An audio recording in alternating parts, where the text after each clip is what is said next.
Stand up, New York Giant fans. It feels good to say that, Baddog. You know why? We're only 2 short days away from nights away, I should say, from New York Giants football. New York Giants versus the Dallas Cowboys. Super pumped up to be here live with you, my man. Hell yes. And now the weekend's here, of course, it flies by. So Sunday night, be here before you know it. Shout out everybody in the chat. Appreciate y'all being here. Got a good crowd already. I'm freaking pumped up about this. We'll go over some things today. You know, obviously we'll talk about the game. We're going to talk a little bit about our buddy Kadarius Toney. We're going to talk about the Darren Waller injury. I also want to get your opinion on something that I said in the Super Friends yesterday. I was chopping it up with Law Nation, which, by the way, if you go watch that video, I crushed him. You can't out trash talk. I love Law Nation. He's my guy. You can't out trash talk me. It don't happen. But I said Eli Manning was better than any quarterback in the history of the Dallas Cowboys, and I stand by it. We'll talk about that today as well. So thank you for being here, everybody. Always appreciate the support. Giants football, baby. Let's go. We're here, guys. We're here. Let's say hello to some of our regulars in the chat. Afghanistan, of course. Every freaking stream. Davey Anonymous, of course. Thomas Banicola, what's going on? Ray W, Daniel Barry, Billy O. He says, stop yelling at me. What's up, Billy O, man? Thanks for popping in the stream. Sadon Smith in the chat. The Big Moo in the chat. Franco M in the chat. Tom Heatrick in the chat. Tom Heatrick just said the Cowboys are going to smoke the Giants. Well, we got 48 hours to find out. Talk is cheap. We'll see on the field in just 48 hours. What's up, CM Plum? What's going on, Give To? What's going on, Donovan Paola? What's going on, Triple Crown Media? Thank you to everybody for being here. I'm pumped up. But Baddog, of course, and we're going to get into the Aikman and the Eli talk. It's an interesting topic for sure, especially with the New York Giants and Dallas Cowboys team. But let's start a little bit with today's news. Good news we'll start with. You never want to start with the bad news. Well, sometimes you want to start with the bad news, get out of the way. But we'll start with the good news. Giants extended Graham Gano, something that I thought was fairly obvious. They needed to get a little bit more cap space for in-season. We found out after the fact when they raised the number from 51 to 53. They had to extend backload, I should say, Daniel Jones in order to get under the cap. This will just give them a little bit more cap flexibility from within season. I think they gave him $11 million guaranteed, and I think it's a 3-year deal. So he's going to be here until he's about 40. So good news. We got Graham Gano back. I think one of the top 3-4 kickers in the league. We talked about that on Patty's channel too. He made the most sense to extend to maneuver the cap and get some more cap space without question. Yeah, so it was a no-brainer move. Excited, though, that they got it done. Hopefully it gives us a little room to make some moves from within season. Now we got to talk about the elephant in the room, and that's Darren Waller. And I don't know how big of how big this is. Is this Dable playing possum like Belichick did with the Patriots all the time with the injury report? There were videos of Waller participating in practice today. He looked fine. But when you hear hamstring issue, especially for a guy that has had a hamstring history, yeah, you worry about it because that's a lingering injury. So it definitely wasn't welcoming news for Giants fans today when they heard that. No, I don't like the word strain because strain hurts like hell. I've done it a couple times in my calves, and I'm not playing football, and that just hurts to walk. So I can only imagine calf is a small muscle. Your hammy is a big muscle, especially when you're Darren Waller and you're 6'6". That's a massive muscle. So hopefully it's not really a strain. Maybe it's a little tight. Maybe it's a little sore. But yes, you always worry about the hammies. They're tricky. You never know. It hampered Odell Beckham. It's hampered Darren Waller. And, we'll get into it in a second. It's hampered our buddy in Kansas City. A heavy flow days hamper him, though. So that's a different story. But we'll talk about that in a second. But yeah, I hope Darren Waller is healthy.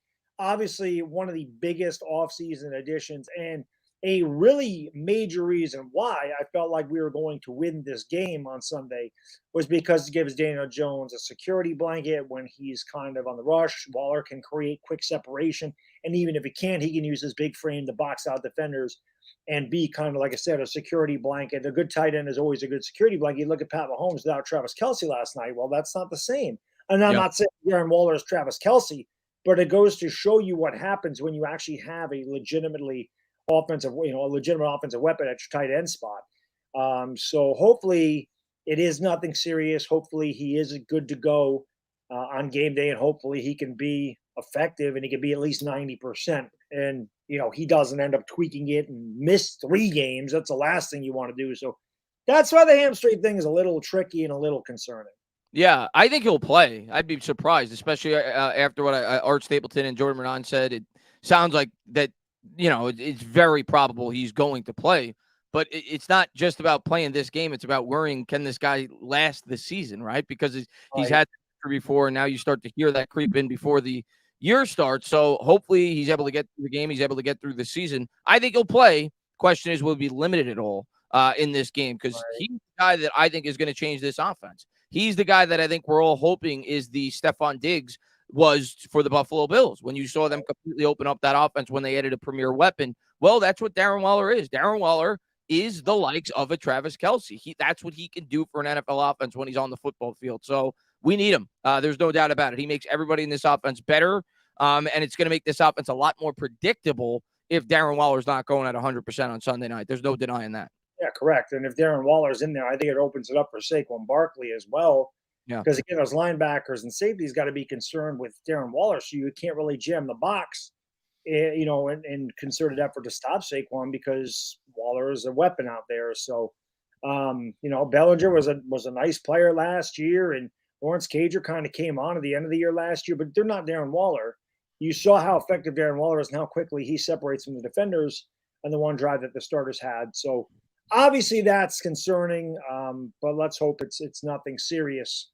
And he plays extremely effectively. Luan, thank you for the super chat. I think we just answered that for you, Yeah. my friend. And Eric, man, thank you for the super sticker. There you go. We did arms today. You're pumped up, man. There you go. That's a super sticker. Ready to go. Freaking ready. Screw Dallas. Screw Dallas. Dan B, thank you for the super chat. Says Graham good, yes. Yeah. Listen, one of the I think he doesn't get talked about enough in NFL circles. Obviously, from Giants fans, he's widely respected. But you're talking about a guy that is, I think Bobby posted the stats today on Twitter. I think it's like 88 of 97 since he's been a Giant. And I think like 6 of those misses were from over 50 yards. Like, he's been automatic in 3 years as a Giant. He's only missed 9 kicks. So he's been great. And I'm glad he's back. I think he doesn't get enough credit, from outside the New York Giants fan base. He's definitely one of the more important players on this team. Yeah, without question. And I'll tell you what, Baddog, that could, I don't even know who Dallas's kicker is this year, but if it's the same kicker they had last year, yes. we all saw how he did in the playoffs. You want to talk about a game that's going to be close?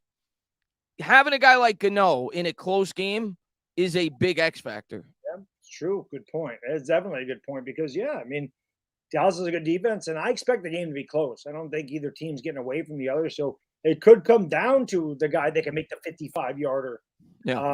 I put my money on Gano without question. Giants fans know well he did it to us with a 63-yarder a few years ago in Carolina. So I just love the fact he's going to be here. I think that was a no-brainer. It's not like kickers age, they can kick into their 40s with ease, and it only seems like he's a fine line. He's getting better with age, without question. Trev, thank you for the super chat, brother. Let's get into it, Chris. How about Kadarius Toney? Dude, I must have threw 9 tweets about Kadarius Toney last week. Yeah, I threw about 9 myself. It was fun. I could not stop laughing. The pick 6, it's just funny, man. The guy is such ass. So I put his stats on Instagram. I butthurt. A couple of Chiefs fans got butthurt. I'm like, listen, what are you so mad at? All I did was put the man's stats there. It's not that deep. He had 1 catch for 1 yard.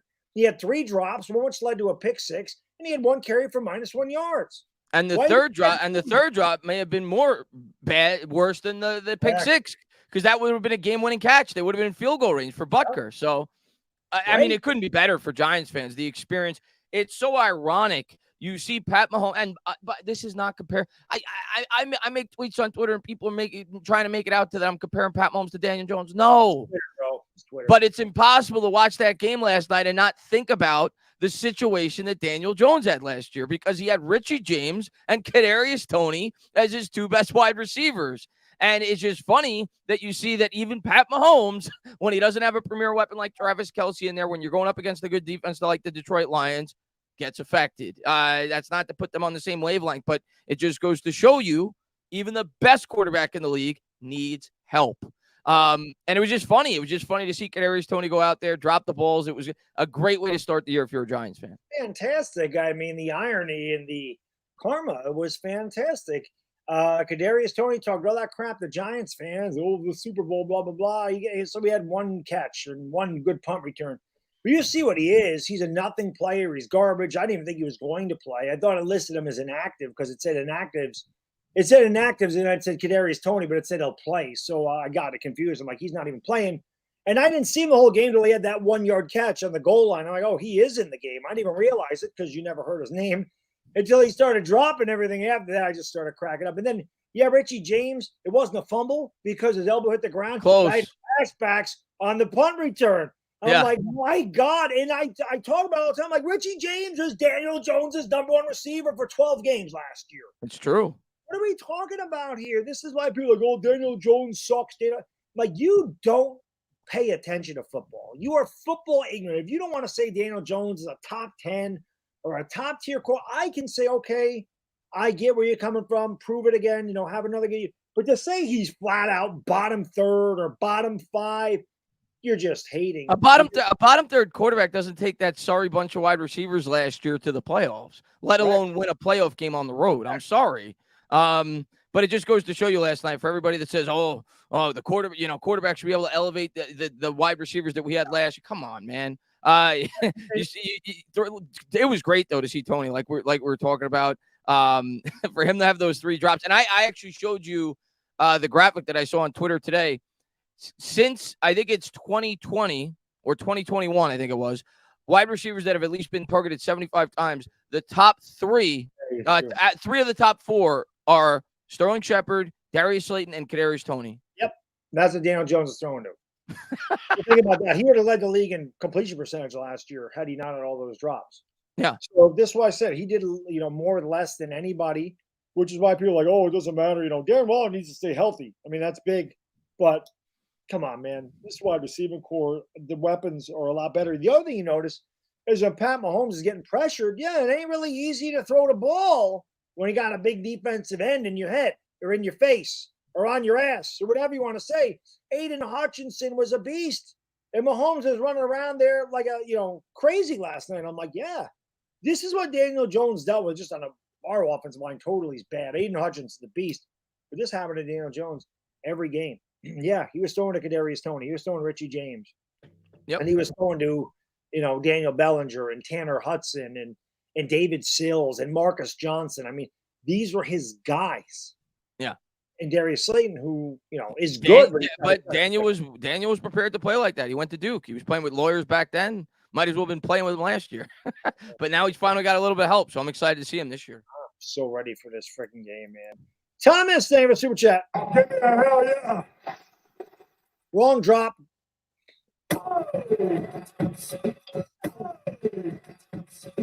Been one of them days for me today. He says it's been a bad day today. He says the Waller thing seems more like Waller felt it was tight and told them, so he limited him to be cautious and had to report it as questionable. I hope you're right, Thomas. I hope you're right. I don't know. I saw it on Instagram. I saw Patty put that out there, and I'm like, oh God. I that's the vibe I get too, though, Baddog, what Thomas said. But for me, it's not, is he going to suit up? Is it something that's going to linger all year? That's what I worry about. Obviously, we want him out there week 1, but this hamstrings they're pesky. They're things that could come up throughout the course of a season. So that's my worry. Yeah. Oh, God, yeah, without question. Without question. By the way, 730 in the house, but we only got 160 likes today. That ain't doing it. I mean, come on, Giants fan. I mean, what are we doing here? Giants football, man. We're here. It's football weekend. We're here. We're here. We're here. At this time on Sunday night, we'll be right about the end of the first quarter, maybe halfway through the second. Let's do it. Giants fans. Get them positive vibes going because, like I said on Twitter, with or without Waller, we got this. We got it. Let's do it. Let's do it. We owe them. Let's go. Let's go. Dashy, thank you for super chat. See if I can hit the right button. He says, Craig Carton. I'm sorry, Craig Clownton. You're right about that. He really is a clown.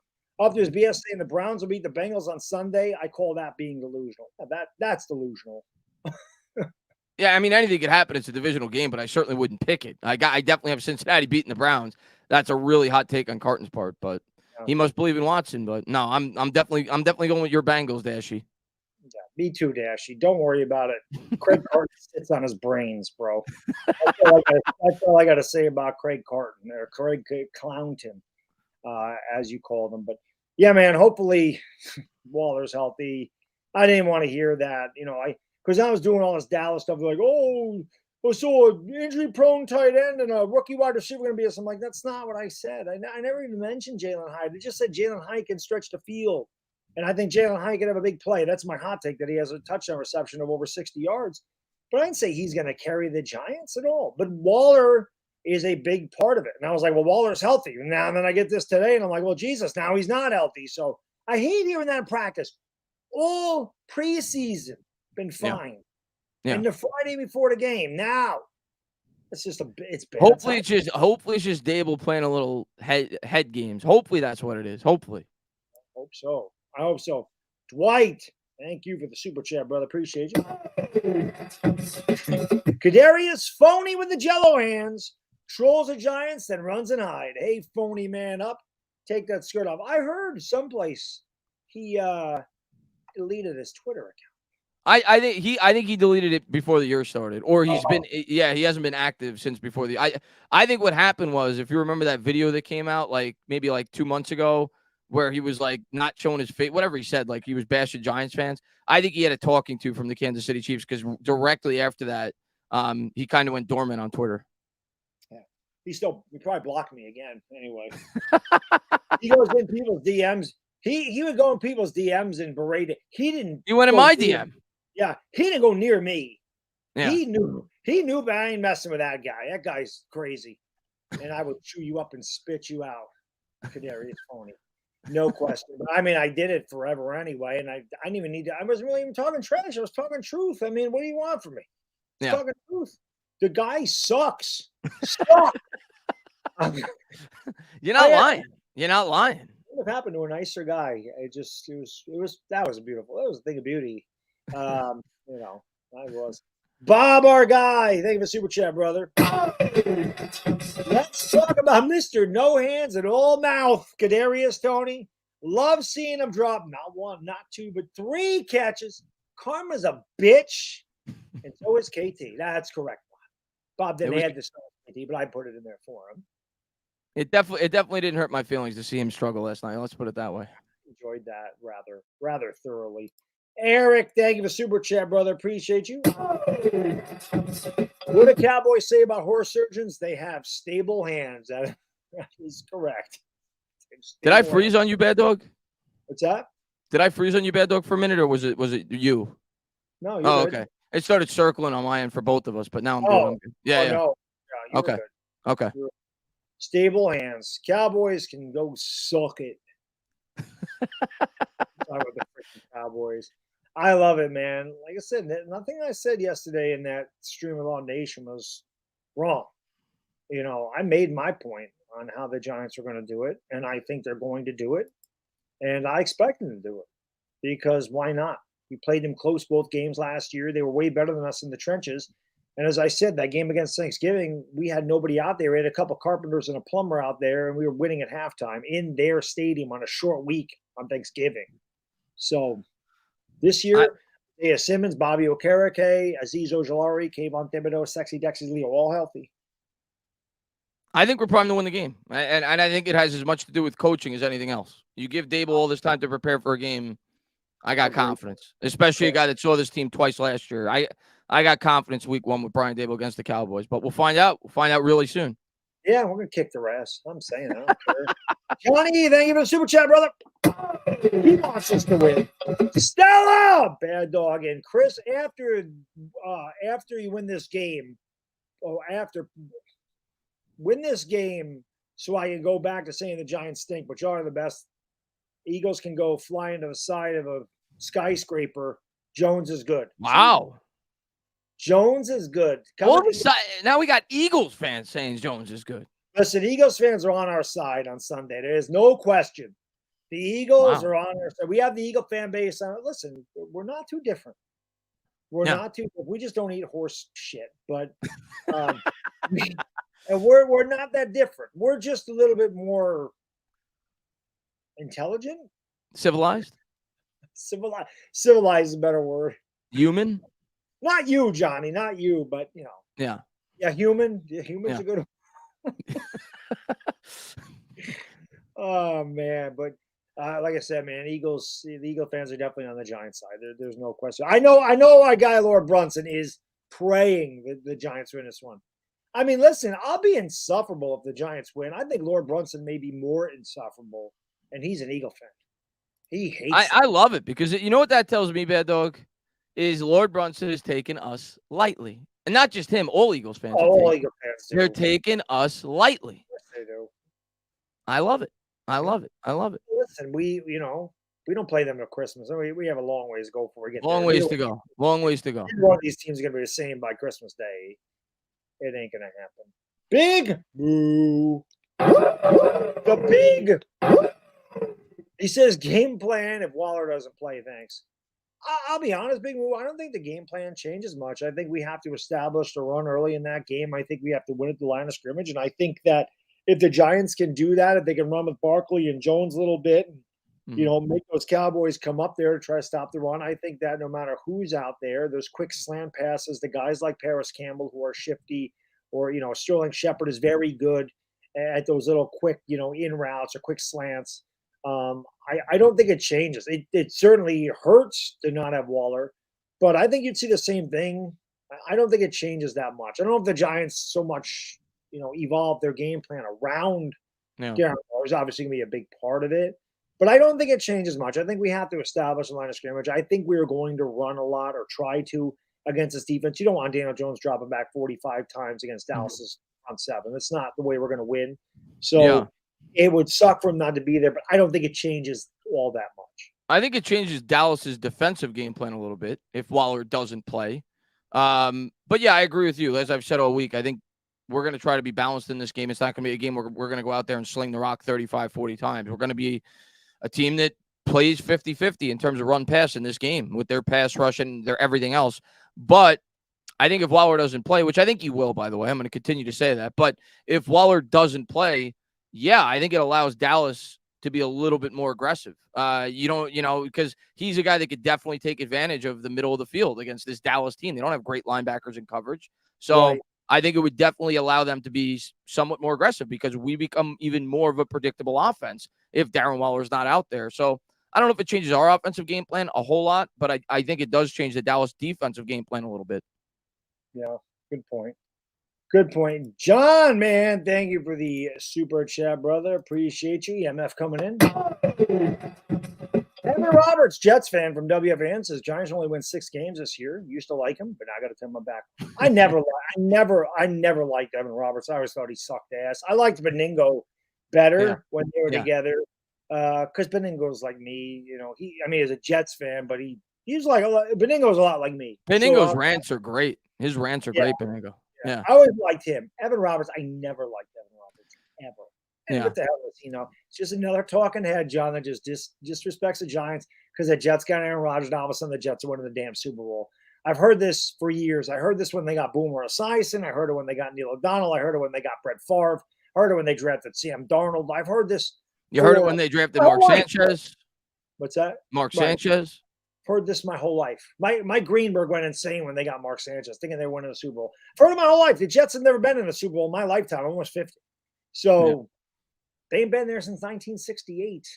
So 55 years, 55-year anniversary. Maybe Joe, and I love Joe. Joe's a pimp. I love Broadway Joe. Maybe they can bring him out. I think maybe Don Maynard is still alive. I'm not really sure if Don's still alive or not, but there's got to be some Jets still alive from that. They can bring them out. I know that like in the pregame they had the Apollo 12 astronauts or something, or maybe that was a halftime show. Maybe they can walk on the moon again. Freaking Jets fans, Chris. They're running their mouths. They're running their mouths. I'm with you, John. Like, listen, let them say what they're gonna say. I don't care. I like that we're doubted. I like that the New York Jets are taking the headlines, as I've said for weeks. That's less pressure on this team. Let Aaron Rodgers get all the headlines. Let all the attention be thrown to them. That's great. I love it. I don't want Danny Jones got pressure enough this year. We don't need any more. Dable's got pressure enough this year coming off Coach of the Year. We don't need any more. Let them take the hit. Yeah, they really aren't looking at us, Chris. The Jets, even though the Giants had a tremendous offseason, it took one move. It took Aaron Rodgers. Yeah. Now all eyes are on them.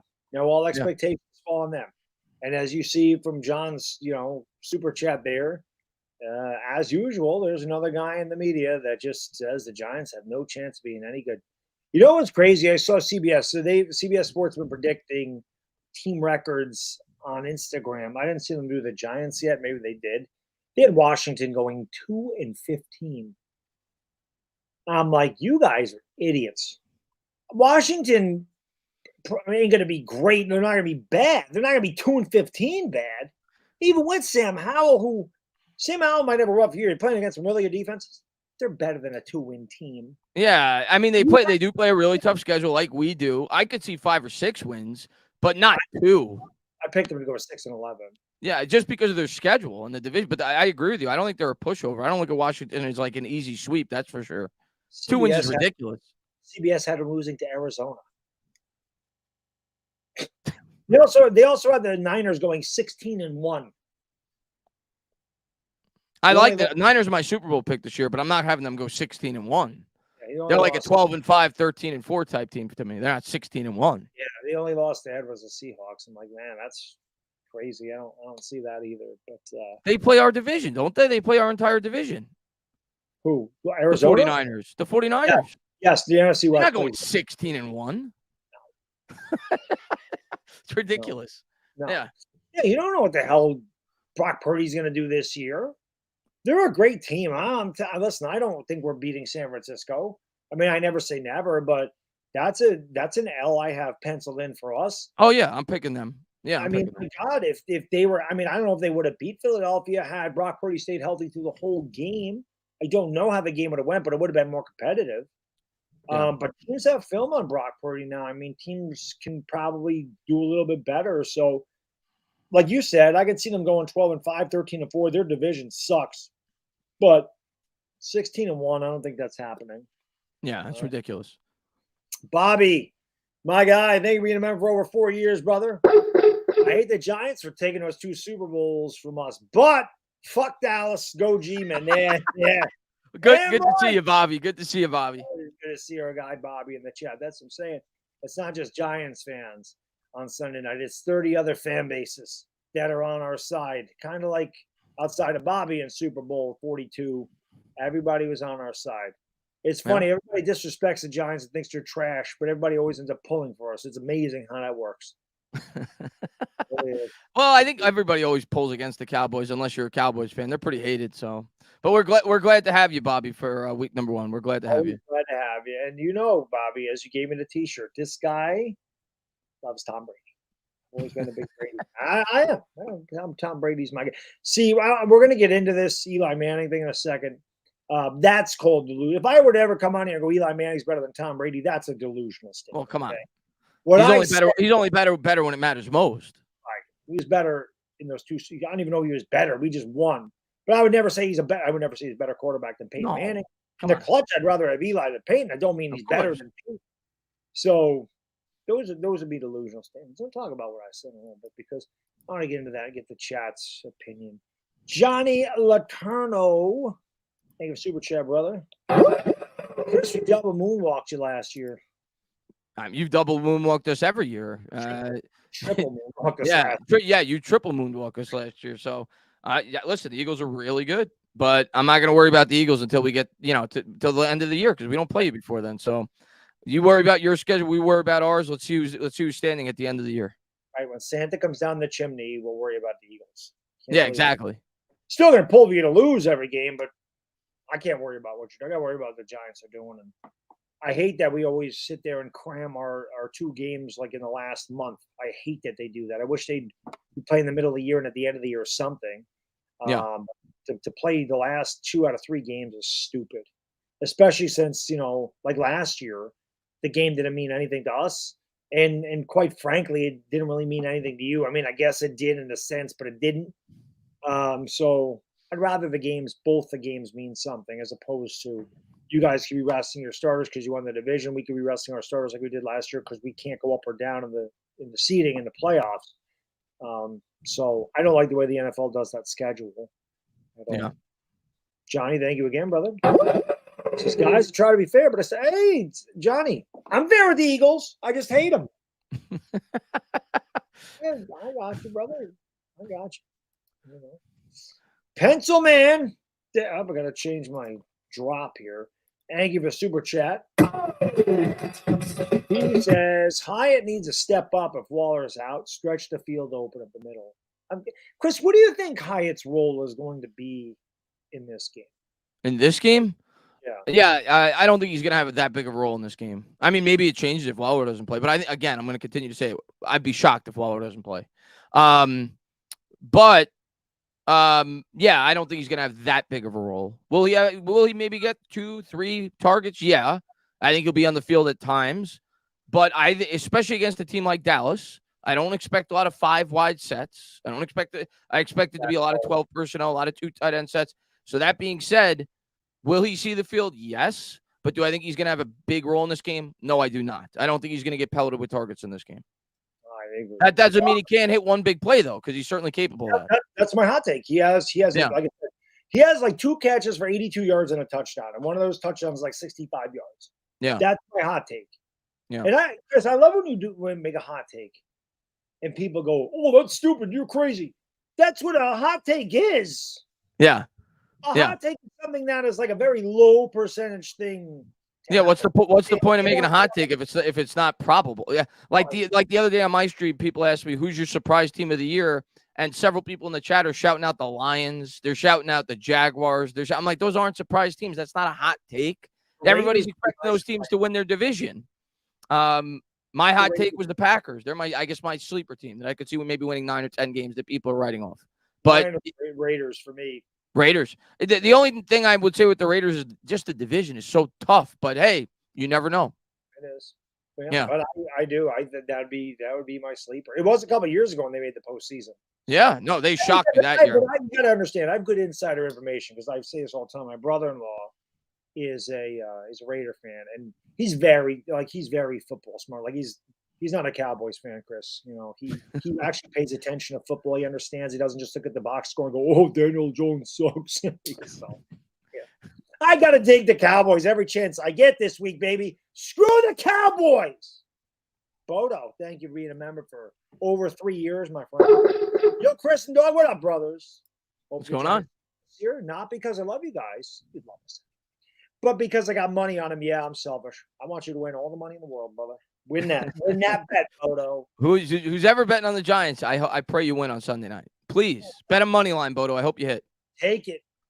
All right, we'll get to more of these super chats in a second. So before we get back to the game, I just want to see where I left off. Okay, Bodo's where I left off there because I want to look at the chat here. My guy Lucas from down under there. He is right there. He says, remember when it was Cowboys wide receiver coaches? Boy, Lucas from down there. Those appreciate Lucas being his man. So I kind of want to see what the chat says about this. So in case you missed it, we have the Super Friends channel. I hope you guys will subscribe to that, by the way. The last Wednesday of every month. This is when we're gonna aim to do the roundtable every month last Wednesday because Chris and I'll probably do this show on Fridays to avoid Thursday night football. That's kind of what we're gonna try to do. Obviously, things could change. Last Wednesday of every month, we're gonna do the Super Friends thing with the roundtable, and then when 2 teams battle one another, like me and Law got together, did a little 40-minute live stream on that channel, talk about the Cowboys and the Giants. When the Eagles and Commanders play, it'll be Brunson and Louis T. And when we play the Eagles, it'll be me and L. But you don't want to miss. You want to subscribe to the Super Friends channel. Just type in NFC Super Friends, subscribe to that channel. We almost got 5,000 subscribers already. It's amazing how quick the channel grows. But I went on there and we're talking and I'm kicking asses. I do on every debate. Let's face it, because I can debate with the best of it. Quite frankly, I can debate with the best of it. We all know there's a little truck dog in there. Quite frankly. So I told him I don't know how he got on the subject. And I said, Eli Manning was better than Troy Aikman. And then I even exasperated it more, or exasperate. But it's been a long day. You know what I'm trying to say. I went on to say Eli Manning is better than any quarterback in the history of the Dallas Cowboys. Tell me I'm wrong. Tell me I'm like, prove me wrong, guys. Like, oh, he's not even as good as Troy Aikman or Roger Staubach. That ain't proving me wrong. Chris, what's your take on this? Because okay. An argument. I can't have it. To be honest with you, I can't have a take on Roger Staubach. I didn't get to see Roger Staubach play. I know he's regarded as one of the greatest quarterbacks of all time, but he played in the same era as Johnny Unitas. Like Joe Namath. I didn't see those guys. He played after that. He played it, yeah, but in that ballpark. I saw Troy Aikman. I saw Daniel Jones. I think that you can make arguments for both. If you're a guy that just goes by wins and Pro Bowls and Super Bowls, Aikman's your guy. Aikman had an extra Super Bowl. He went to more Pro Bowls, everything else. I'm not a guy that likes to compare stats era to era because the game was different back then. But obviously, Aikman only had 1 year where he had 20 touchdowns. The thing where I think you can make a strong argument for Eli over Troy Aikman is this. Troy Aikman played in an era where there was no salary cap. None. So the Cowboys got to retain their team over and over and over and over. And the Cowboys and 49ers in that era were superpowers. It was like the Avengers versus team whatever, the whatever the Superman group is, whatever that is. It was like two superhero teams going at it every year, and everybody else wasn't nearly as good. In the NFL today, there is parity. So every year, Troy Aikman had one of the best wide receiving corps. He had one of the best running backs. He had maybe the greatest offensive line in the history of football. And they won football games. Eli Manning didn't have that. And now, to be fair, Eli Manning early in his career had a very good supporting cast. But as he progressed, he didn't have that. So to me, Eli, in a way, did more with less. So I think you can make arguments for both. I'm a Giants fan. I'm taking Eli Manning over Troy Aikman. That's for damn sure. But listen, I got to respect Aikman. The guy won 3 Super Bowls, but he had the greatest supporting cast probably in the history of the NFL. And I don't think anybody could deny that. They had a great defense. They had the greatest offensive line in the history of the sport. They had a Hall of Fame wide receiver in Michael Irvin. Novacek was an incredible player. Of course, they had Emmitt Smith. So, they were Alvin Harper. Johnson, who was one of the best lead blockers ever. They had Jay Novacek, who was one of the best tight ends in the league. Alvin Harper. Right. They were loaded. Every year they were loaded. So, to me, he basically had what Jalin Hyatt has now every year of his career. Right. So, yeah, there you go. I'm just going to say this. People want to compare eras, whatever. Okay, Eli Manning's touchdown percentage was higher than both of those guys. His interception percentage was lower than both of those guys. Okay, Eli Manning had more passing yards than both Aikman and Staubach combined, more touchdowns than Aikman and Staubach combined, as many Super Bowl MVPs as Aikman and Staubach combined. And Staubach also had a loaded team in the 70s. That team was freaking loaded. Okay, so the 2 times that they blew up, the 80s, they weren't loaded in what they had. Danny White, Troy Aikman started his career, he was 0-11, Chris. In 1989, he was 0-11.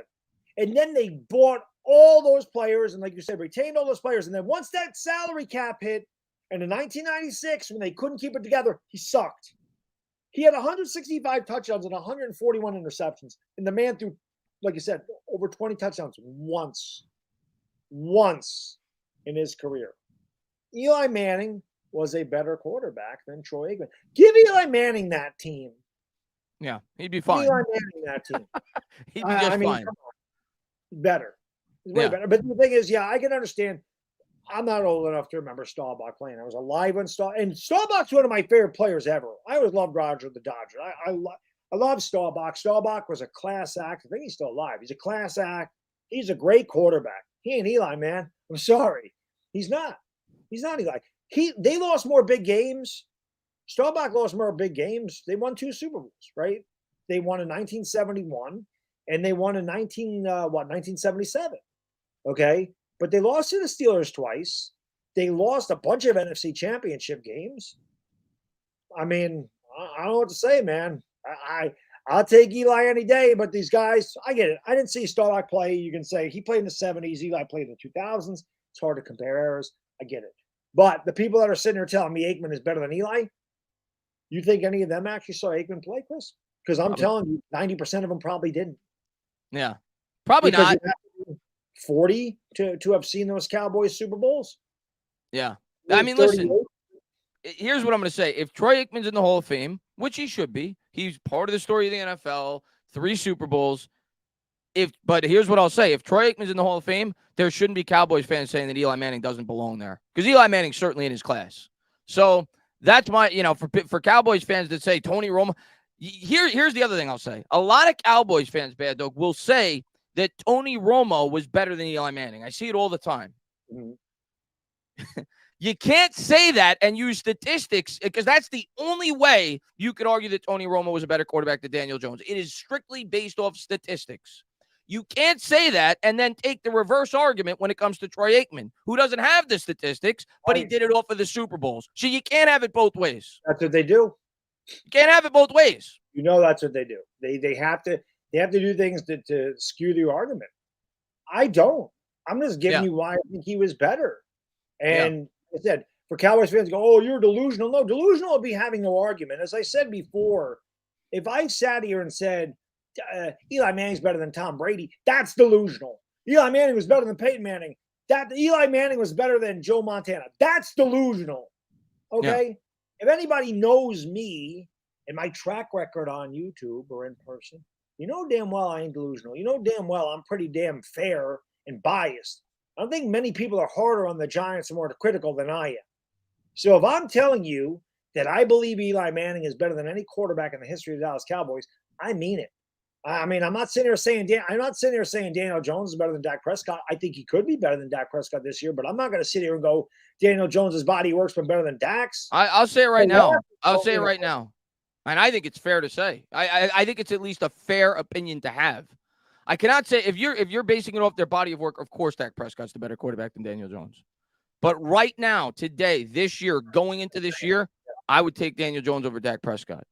If all things were equal and they were put in the same circumstance and I was picking a quarterback out of a hat, I would take Daniel Jones over Dak Prescott. And I mean that. That doesn't mean that Jones is going to play better than Dak week 1 because Dallas has one of the best defenses in football. So, pump the brakes on that. I'm not saying that. But if I could choose one of the 2 quarterbacks today going forward, I would choose Daniel Jones. Yeah, without question.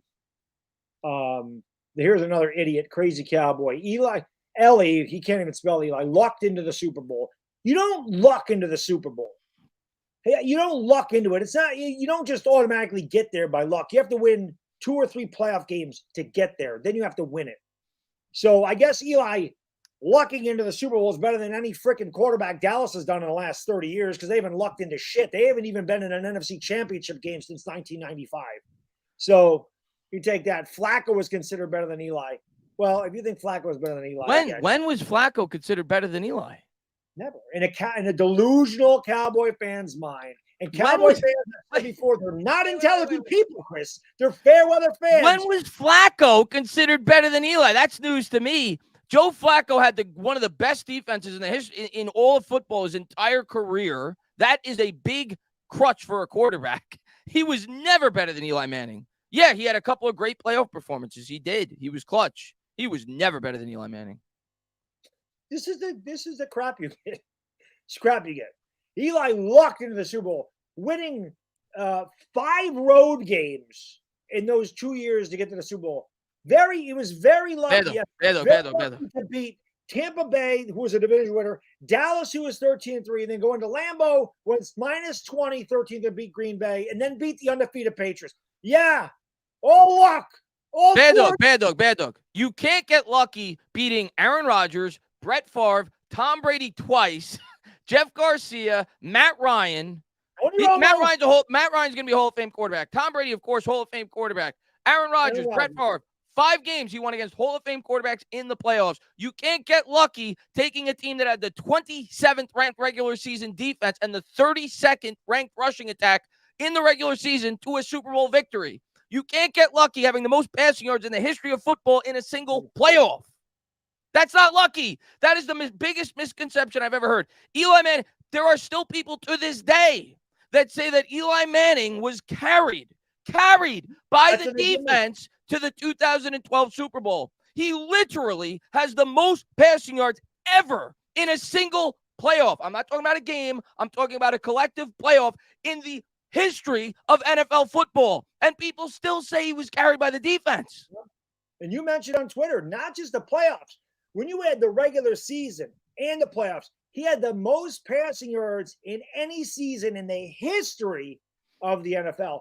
But yes, he was carried by a 27th ranked run offense and a 32nd ranked defense. And he went into Lambeau and smoked the 15-1 Packers. So that game should have been 47-6. Well, anybody that watched that game knows damn well that the refs gave the Packers 2 touchdowns because they felt sorry for him.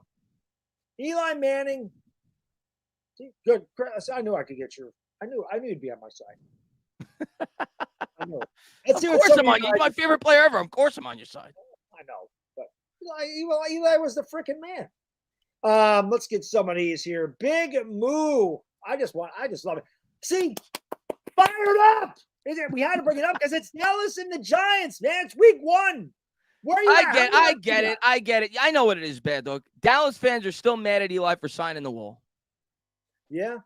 It is what it is. He owned you guys that game. Yeah. What do we got here? 369 likes, 858 in the house. All right, we need more likes, Giants fans. Where are we at? Hit that like while I'm reading these things. Big Moo. Oh, you want real quick for Big Moo here. He says, all you guys, thank you for being my friend. Haha, bet I got you. Thank you for being a friend. Turn that up. Thank you, Big Moo. I appreciate you, buddy. Thank you so much. My guy, Big Moo. Where are we at? Bob, thank you. He says, I don't want to hear any more crap about the DJ contract. Did you see what Burrow and Bosa got? We got a bargain. I put that on Twitter. I said, Daniel Jones is tied for 10th. So pretty much 10th, 11th, 12th. Now he is tied for 10th in terms of AAV. In terms of guaranteed money, which is what matters the most, he is 1, 2, 3, 4, 5, 6, 7, 8. Oh, no, he's still he is 9th or 10th right now. But no, I don't think this list is updated. It doesn't include Joe Burrow. So Burrow's ahead of him now. He's 10th or 11th right now in guaranteed money. So by the time Fields gets paid and Trevor Lawrence gets paid, he is going to be about 17th or 18th in the league in his pay. So when people say he's overpaid, it does not make a bit of sense.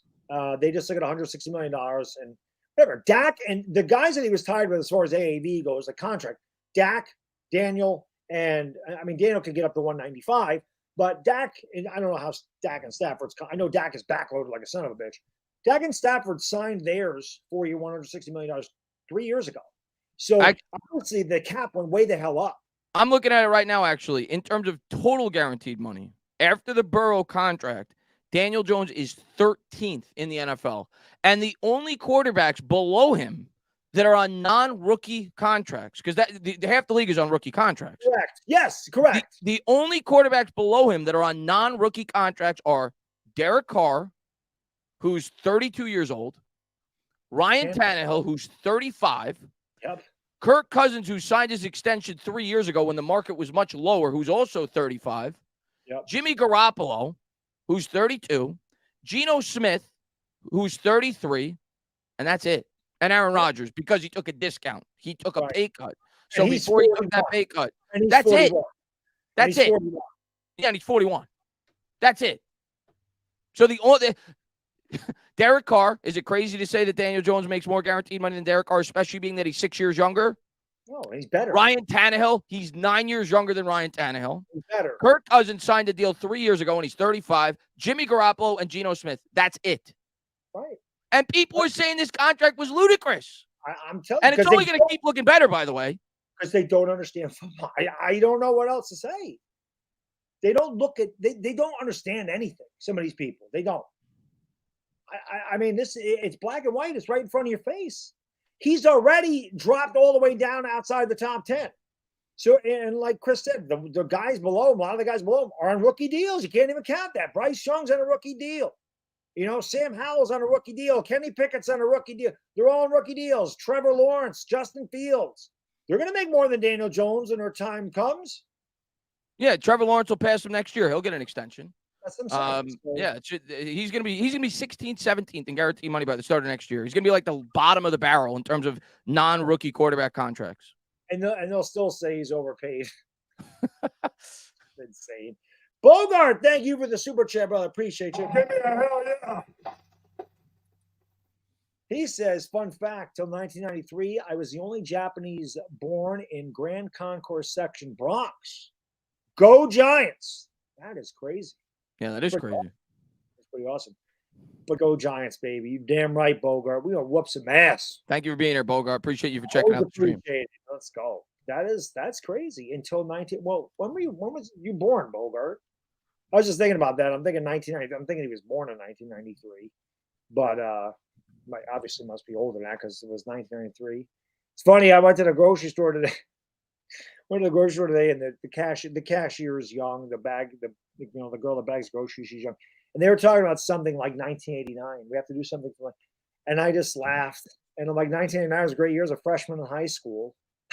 the woman, there was another woman bagging groceries. And I didn't say anything, but I thought she was like my age or older. She's like, oh, I was 4 in 1989. And I'm like, wow, I'm 10 years older than you? I thought we were the same age. So I don't know. Sometimes you don't say that. You don't ever say that to a woman ever. So I didn't. But I was my age. You don't ever say that to a woman ever. I did. You don't ever, yeah. How old do you think I am? No.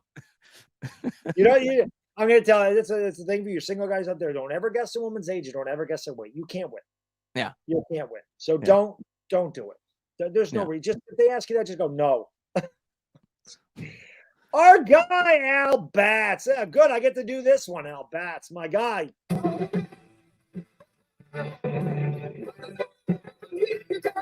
Thank you, buddy. He says, here we go, fellas. This is the most enthusiastic going into a season I've been in years.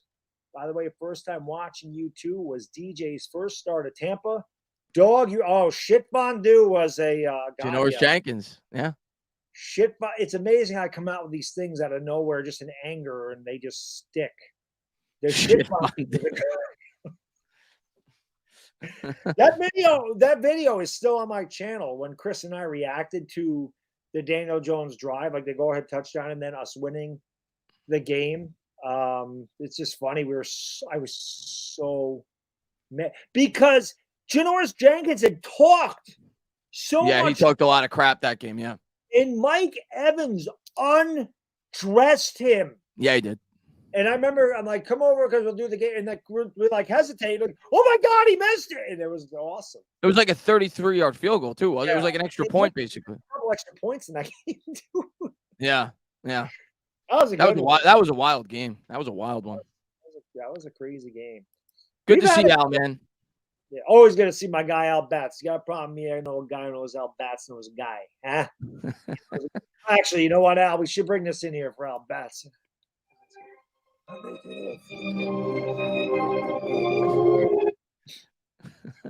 guy Al Batts.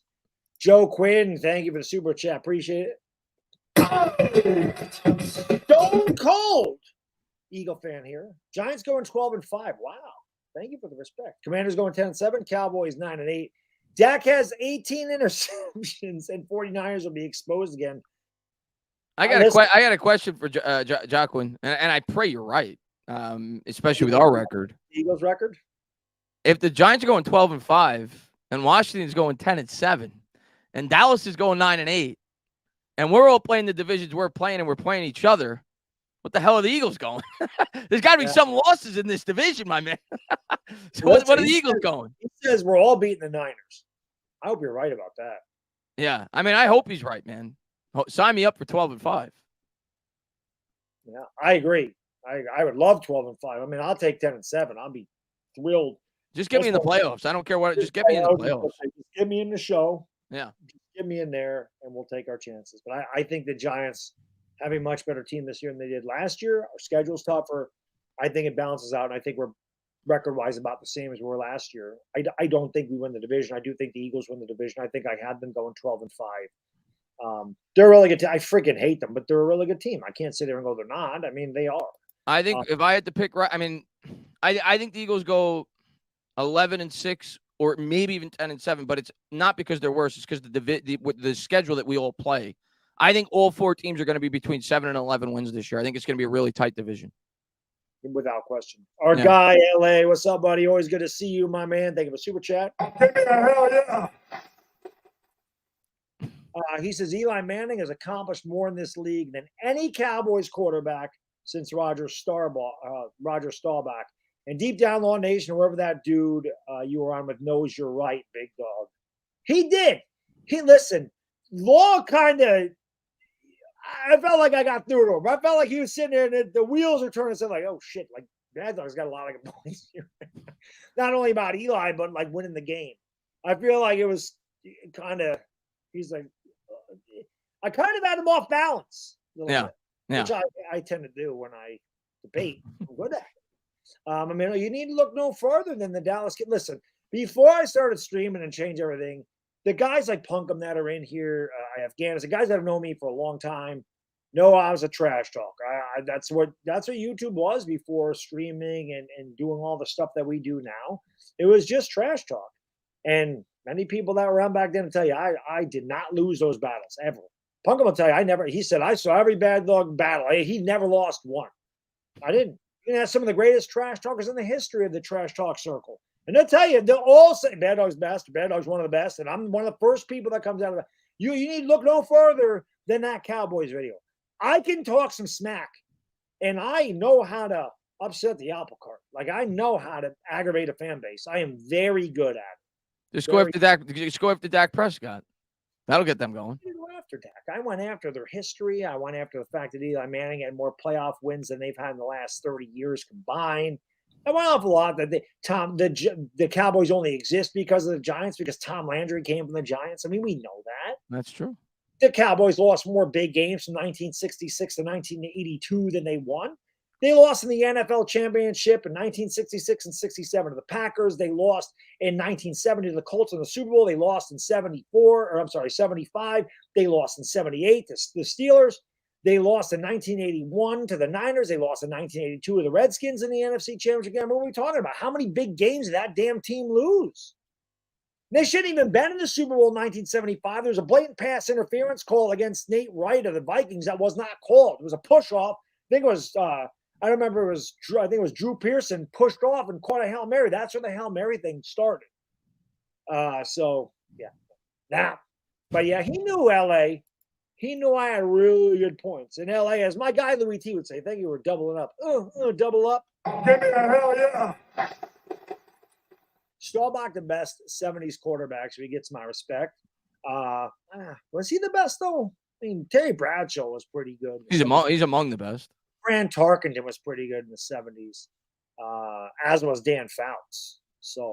Listen, I love Roger Staubach. I have me saying Eli Manning is better than Roger Staubach is not a knock on Roger Staubach. I always loved Roger Staubach. As a matter of fact, I'm looking to buy a Roger Staubach rookie card because I've always been a big. I have no problem with the 70s Cowboys, man. I loved Tony Dorsett. I loved Harvey Martin and Randy White. I thought those guys were amazing. Even going back farther, Chuck Howley was one of my guys. Cliff Harris.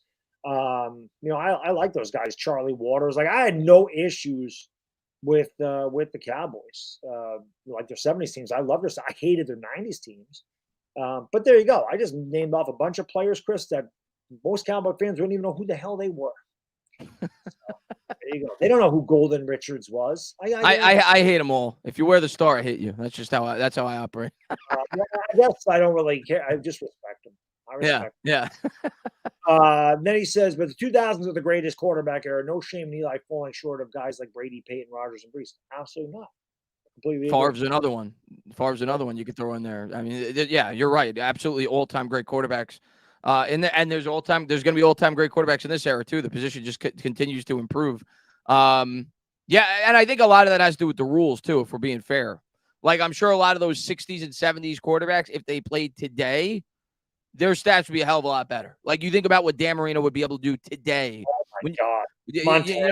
So that's why it's like it's hard. It's really hard to compare different eras. It really is, because the game is played so much differently now.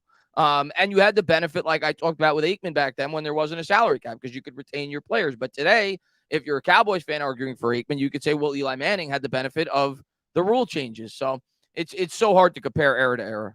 It is.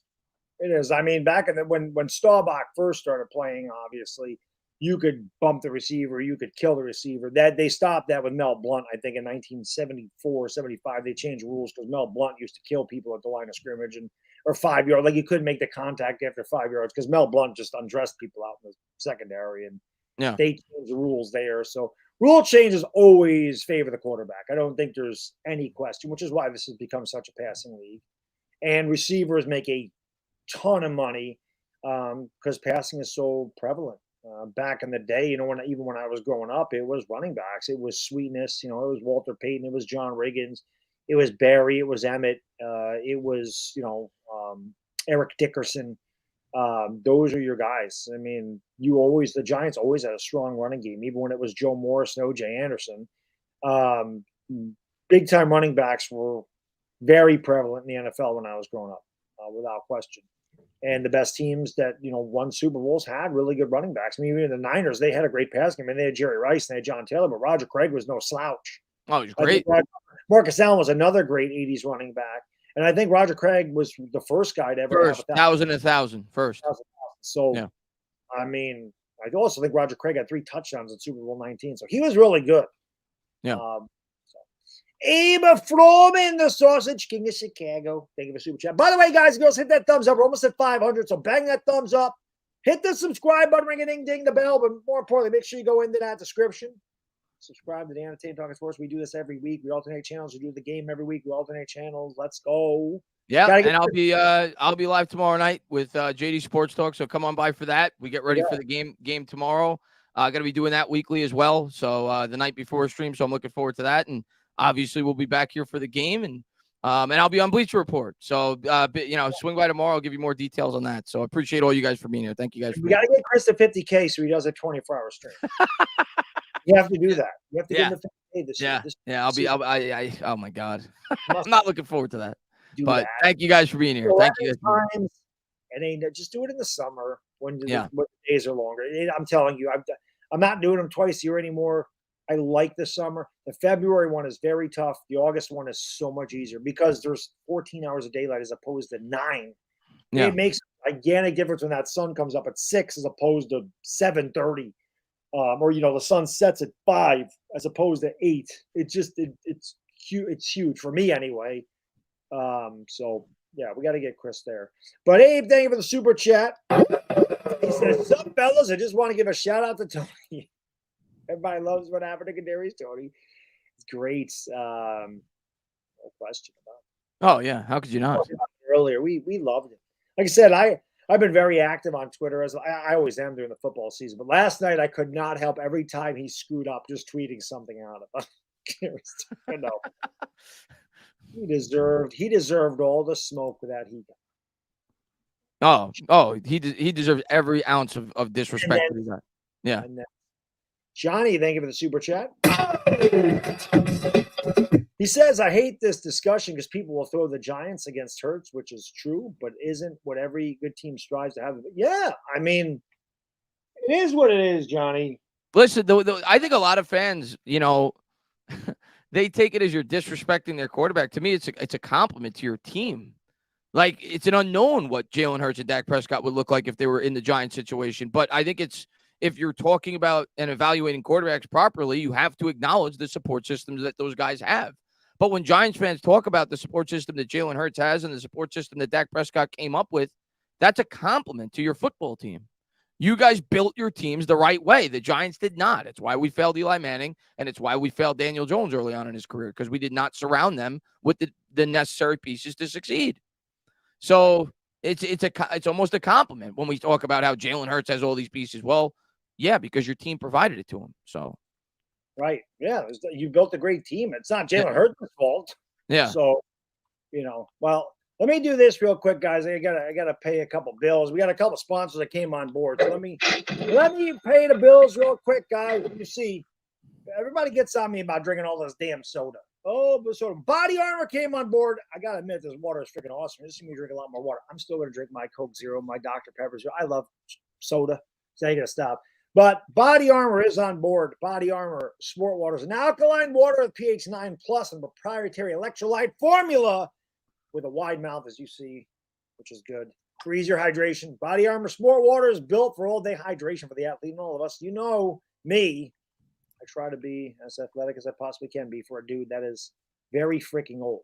And also for the third year in a row, my bookie is jumped the board. And listen, man, football season's here. So if you guys want to bet and you don't have, a place to bet, go to mybookie.ag. Is a better you demand perfection, and MyBookie delivers, baby. NFL, college football, and a brand new cash out system give you options to bet and win all season long.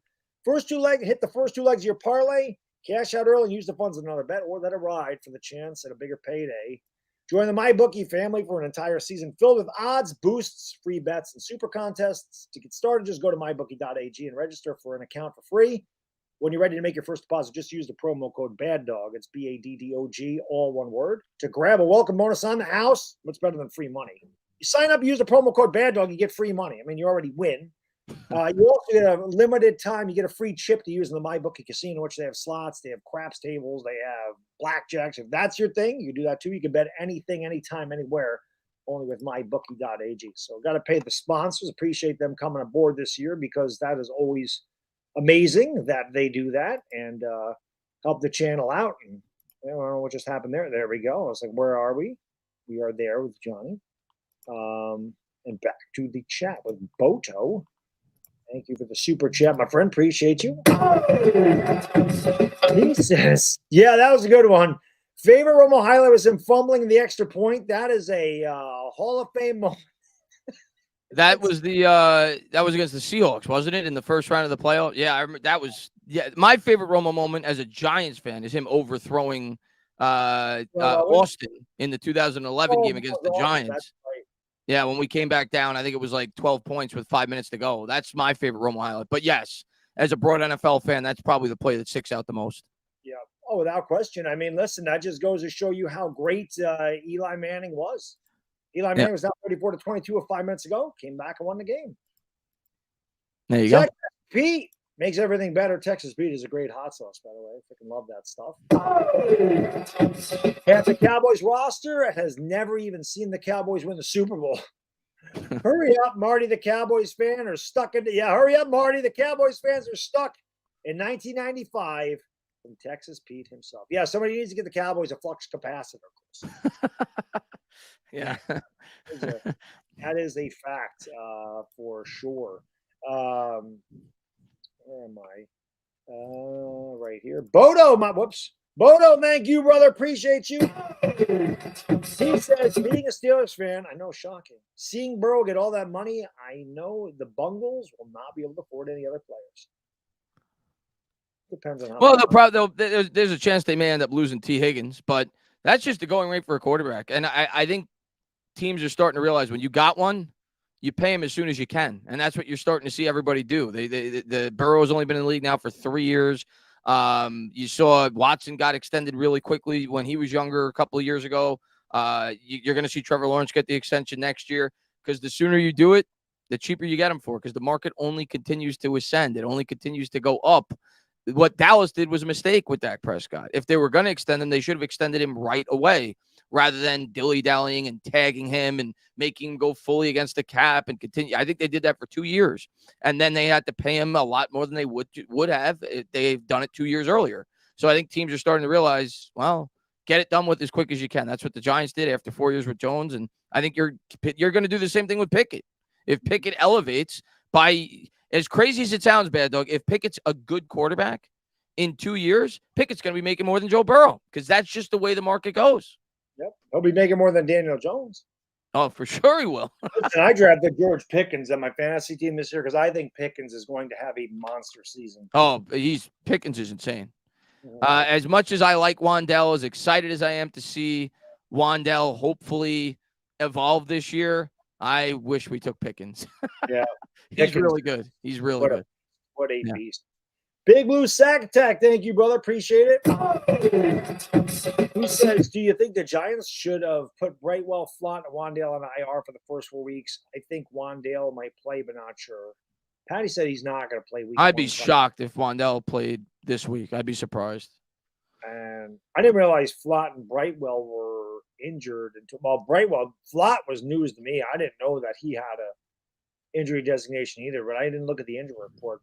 Flott's been last I heard, and I didn't see the injury report today, other than Waller, of course. But last I heard yesterday, Flott was limited in practice. So Right. that doesn't mean he's going to miss 4 games. But yeah, he was limited. Good chance he doesn't play this week, but he's not going to have much of a role anyway. He didn't make the starting lineup. Right. I do think Wandale will be ready to go next week. I just don't think he's going to see the field a lot because, again, we probably won't play a ton of wide receivers in this game because we're going to need some extra protection. Yeah, they're going to ease him back. I don't think they're going to rush him into action this week. I'd be surprised. Christian, thanks so much for the $5. Appreciate that, my man. Thank you so much. Bob, thank you for the super chat, my friend. Appreciate it. Let's go. He says, Bad Dog, my favorite was Joey Bag of No Nuts. Joe Judge. Was that did you give him that nickname after the QB sneak? I don't remember when I gave him Joey Bag of No Nuts, but yeah, because Joey Bag of Donuts, I gave him Joey Bag of No Nuts because I said he's got no nuts. The guy's got no backbone. He talks. That would be appropriate though after the QB sneak, the No Nuts nickname. I don't know. Like I don't know where I come up with this stuff. I just get mad and it just comes out and be like, oh, like I know Benjamin's like I want to punch Pat Shermer in the windpipe as hard as I can and watch him choke to death. Like Ben loves that one. I'm like, yeah, that's what happened after the Eagles game. Like, oh, so yeah. I had a couple of good ones. I mean, listen, my rants, I always say it's a big part of my personality, it's part of my charm, to the point that whenever anything bad happens, people are like, dude, do a rant on this. And I'm like, I can't because it becomes disingenuous. If I rant, it loses its effectiveness. Like people are like, you got to do a video on Kadarius Toney. Like, I'm not going to do a whole video on Kadarius Toney. I'll make fun of him in the live stream tonight, and I'll pick on him on social media, Twitter and Instagram. But I'm ready to move on. It's fun to talk about him on Twitter in passing. Right. I'm ready to move on from Kadarius Toney. I'm glad he's gone. I'm glad that we got rid of him when we did. I don't need to keep. It's kind of like Odell. After we got rid of the guy, he's no longer a Giant. I'm glad it's time to move on. It's same thing. But I'm like a lot happier with Toney because obviously there was a major question mark. We never replaced Odell Beckham, but it's time to move on. He's not a Giant. He's not going to continue to be a Giant. No need to talk about him outside of, like you said, going back and forth, having fun during live streams. It was funny. Yeah, that was funny. And I knew the chat was going to get a kick out of it, so that's why I wanted to talk about it today. Yeah. Shane, thank you, my man. Appreciate it. We're streaming the game Sunday. Will not be there. My buddy DWG will be there. And as a matter of fact, DWG said he wants to go to a game, so I gotta hook up with DWG and figure it out. Okay, pick out the game. Maybe that'll be the game. Like, I want to do one early. I go, me too. I don't want to be there in January or December. I want to go down there. Pick out the game. Pick out the game, and I'll talk to my brother. Maybe we'll go to one. I'll have to do that. I definitely have to talk to him. I got to figure out when the hell to do it. But definitely, like I said, I looked at that Jets game. And those tickets are just they're up to like $300 for the cheapest ticket now. It's astronomical. I was in like the mid row, whatever that is, like the mezzanine or whatever. Like $650. I'm like, I ain't paying that. Aaron Rodgers is. I know. That's why, but yeah. That's why. Yeah, that's exactly why. I'm like, I ain't doing that. Crazy. Sonny, my man.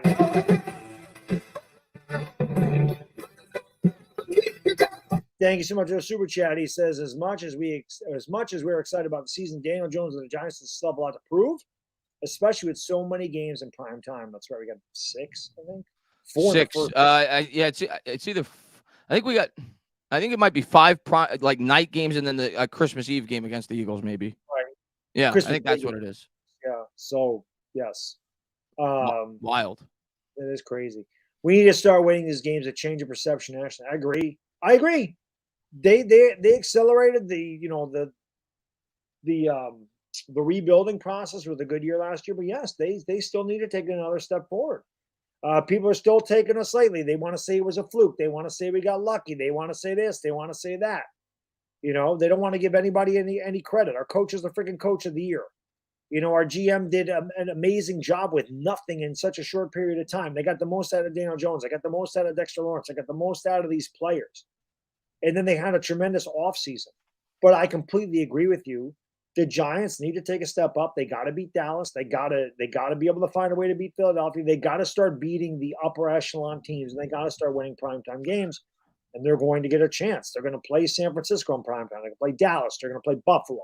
So, yeah. That to me is that's how I'm judging them this season. How they play from within the division. Maybe you get swept by the Eagles, but you keep it really close. Last year, They destroyed us. I want to win against Dallas. I want to at least split with Dallas. I want to play competitive from within this division. I don't want to get completely, destroyed. I think that's how we're going to see how much better this team got this offseason. So I agree. We play a challenging schedule. The Giants could be a much improved team this year and win 8 games. Like, it is a very tough schedule. We realize that going in. But I think we're going to get a sense as fans throughout the year how much better this team got, when you see the offense and the defense and how they play. And I think they did get a lot better, but the proof's in the pudding. Daniel Jones, like you said, has to produce. We could talk about for hours before the year starts that we're happy that they signed into the contract extension, which I am. I thought it was the right decision, especially given the situation. Didn't have much of a choice. If you were Joe Shane, it was by far the best avenue. You weren't going to give up 3 or 4 first-round picks to move up and get a complete question mark in an Anthony Richardson. It was the right move to make. But, yeah, there's more pressure for Daniel Jones now. He got paid. Oh, well, last year he had a ton of pressure, too, because he was this close to being a potential backup or, a journeyman quarterback from around the league, and he was able to step forward and prove that he was worthy of coming back. Now he's got to prove that he's worthy of that contract. With that money, with the added weapon with Waller, second year in the offense, rightfully so. More production is expected this year, not just of him, but of this offense. And I expect it, and we'll see if we get it starting Sunday night. Absolutely. Big move! Thank you, my friend. Really appreciate it. His thoughts in the under-over fan wins on FanDuel 7.5 for the Giants. Something is wrong with this. Thoughts? You can start. I think we kind of covered this, but you can. Yeah, I mean, listen, I understand the mark. I understand the mark. I have them higher, Big Moo. I'm leaning closer to 10 than 9, personally. But matter of fact, I'm leaning 10. I am. But that's my official prediction, 10. And I'm gonna break down the schedule tomorrow and do my prediction during the live show. But I think 10's my mark. But I understand the 7.5. I do.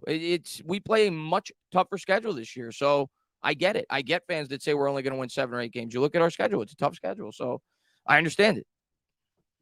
Yeah, I agree. But I think we're going over.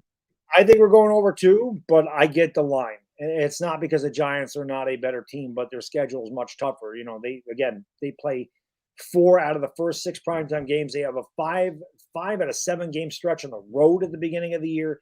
They play Buffalo. They play the AFC East and the NFC West and the NFC East. I mean, those are the 3 hardest divisions in football. Yeah. So I understand it. I don't think 7.5 is disrespectful. I really don't. I get why they say that, but yeah, Big Mo. I would take the over. You go to mybookie.ag and you can take the over. You can win some money. Let's do it. Caden at 24. Thank you for the super chat. He says the short beef he had with EDP is kind of crazy considering all that has come to light about him the past few years. EDP is the most moral Eagle fan. Yeah, EDP is a disaster.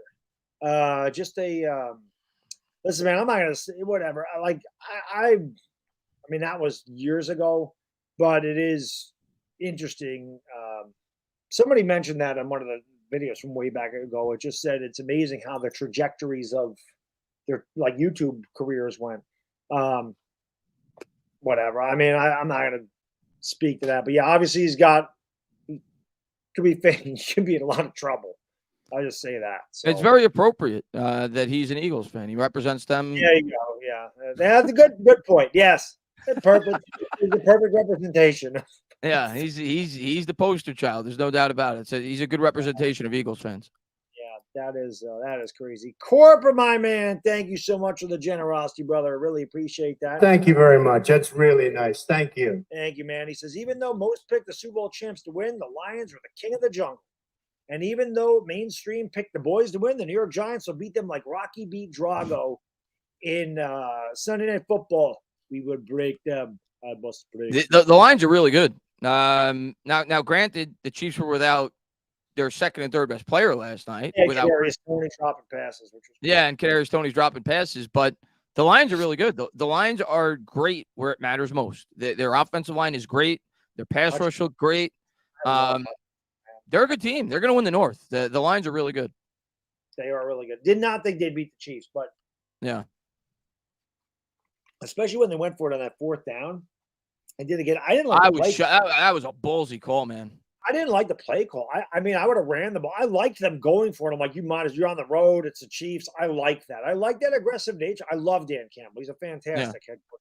And he is, again, he's a fighter. Like I say this all the time. The personality of a team embodies the personality of their head coach. Dan Campbell is a fighter. Yeah. Dan Campbell doesn't pull punches. They asked him at halftime. He's like, we got to stop Pat Mahomes. We know what we got to do. And nothing's changed here. Yeah. And they did. They did a good job. Well, Kadarius Toney kind of stopped Patrick Mahomes more than the Lions did, but whatever. We already talked about that. But it just goes to show you, Corp, you never know. And like Chris mentioned earlier, it just goes to show you, God, even Pat Mahomes is a mortal when he has no weapons. Yeah. Think about it. Like Chris said, those two of those receivers he was throwing to Richie James, Kadarius Toney, those are Daniel Jones guys. They were his receivers going into the year last year. Toney, of course, didn't play, but those were his guys going into the year. Without question. But now, name a super chat. He says, Mel Blunt, my man, number 47, like the jersey sent out. That's right. I have a number 47 Bodo jersey. I wear that, like, I don't wear it during football season, but like during the Lakers streams, I'll wear it. Like, why are you wearing the Steelers jersey? I'm like, this is not a Steelers jersey. This is a Bodo jersey. Different.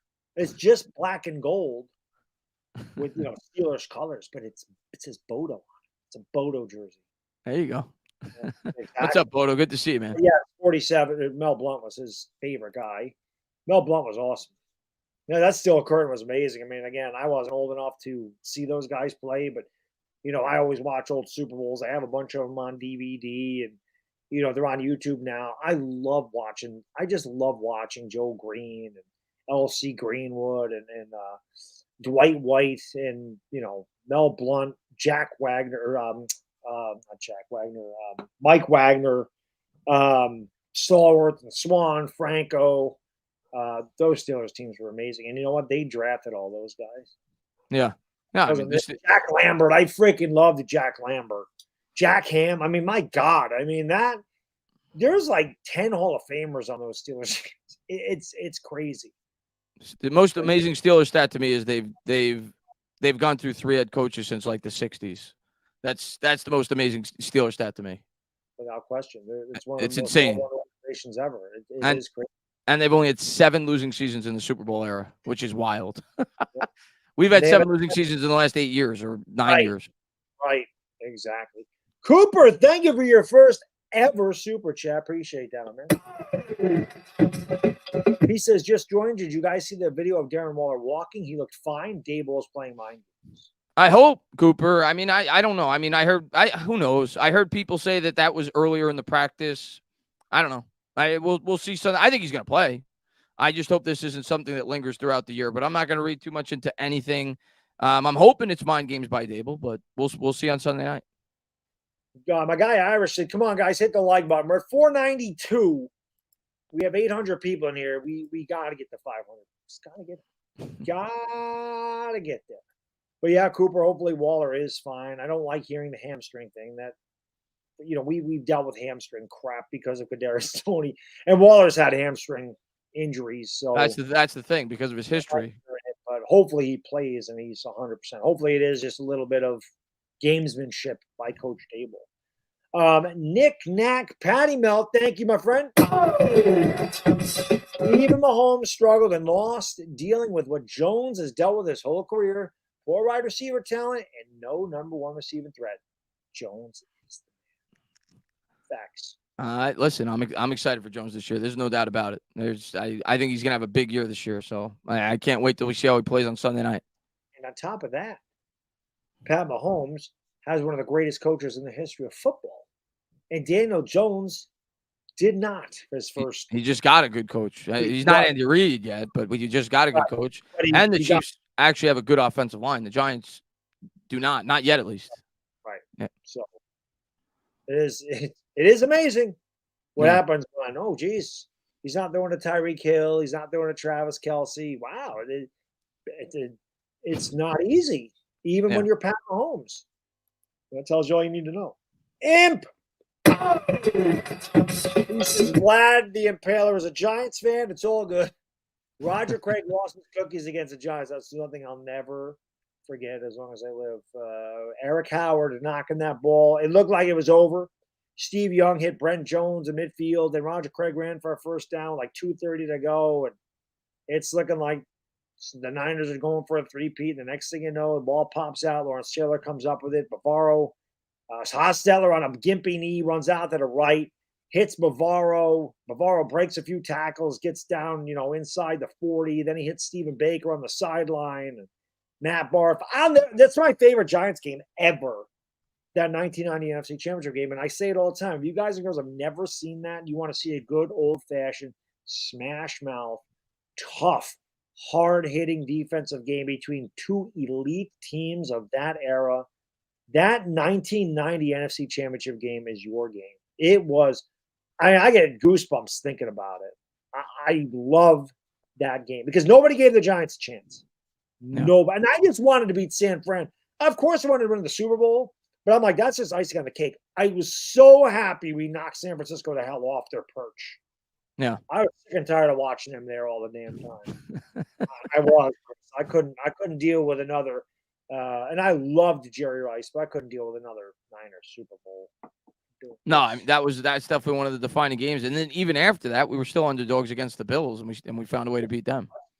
We've been underdogs in every Super Bowl except for 1986. Yep. Yeah. And have a pretty good record. Never lost an NFC Championship game either. They're 5-0. So we may not get there a ton, but when we do, we cash in. You hear that, Cowboy fans? We make it count. Get right. Don't lose a ton of games. Corey, thank you for the super chat, brother. Give me a hell yeah. He says, what up, guys? Always good to see my favorite Giants content creators. We appreciate that, buddy. He says, let's get this win Sunday. You damn right. Let's get this win Sunday. Go Big Blue. You did miss the Tony roasting session. It was at the beginning of the stream. Yeah, we had a blast talking about that, reminiscing of last night, of all the drop passes. It was great to see Tony in form, is what we became accustomed to as New York Giants fans. It was great to see it last night on national television. Without question. Mike, thank you for super chat, man. Appreciate it. He says your sound effects box over modulated. I don't know what the hell that means. I think I hear what he's talking about. It's not coming in crystal clear when you play the. You could hear the music, but it's not coming in as clear as it normally does. Oh, that's weird. Yeah. I don't know what the hell, because I can't hear it. I can hear it on my end. It sounds perfectly fine, so I don't hear it coming through the Yeah. I haven't changed anything. That's just what it normally is. He says, "Will IR take us down?" I hope not. No, I don't want it to take us down. Let's hope we're healthy. What's up? Mike always talks about it. The Giants are always hurt. I'm going to continue to say it. I expect Waller to play Sunday night, but I also, and I've said it in prior streams, I also expect Waller to miss time because history suggests that. So we'll see. Hopefully he doesn't miss more than 3 or 4 games this year, but he's probably going to miss some time. That's why we got him for as cheap as we did, because he has an injury history. Which sucks. Yeah.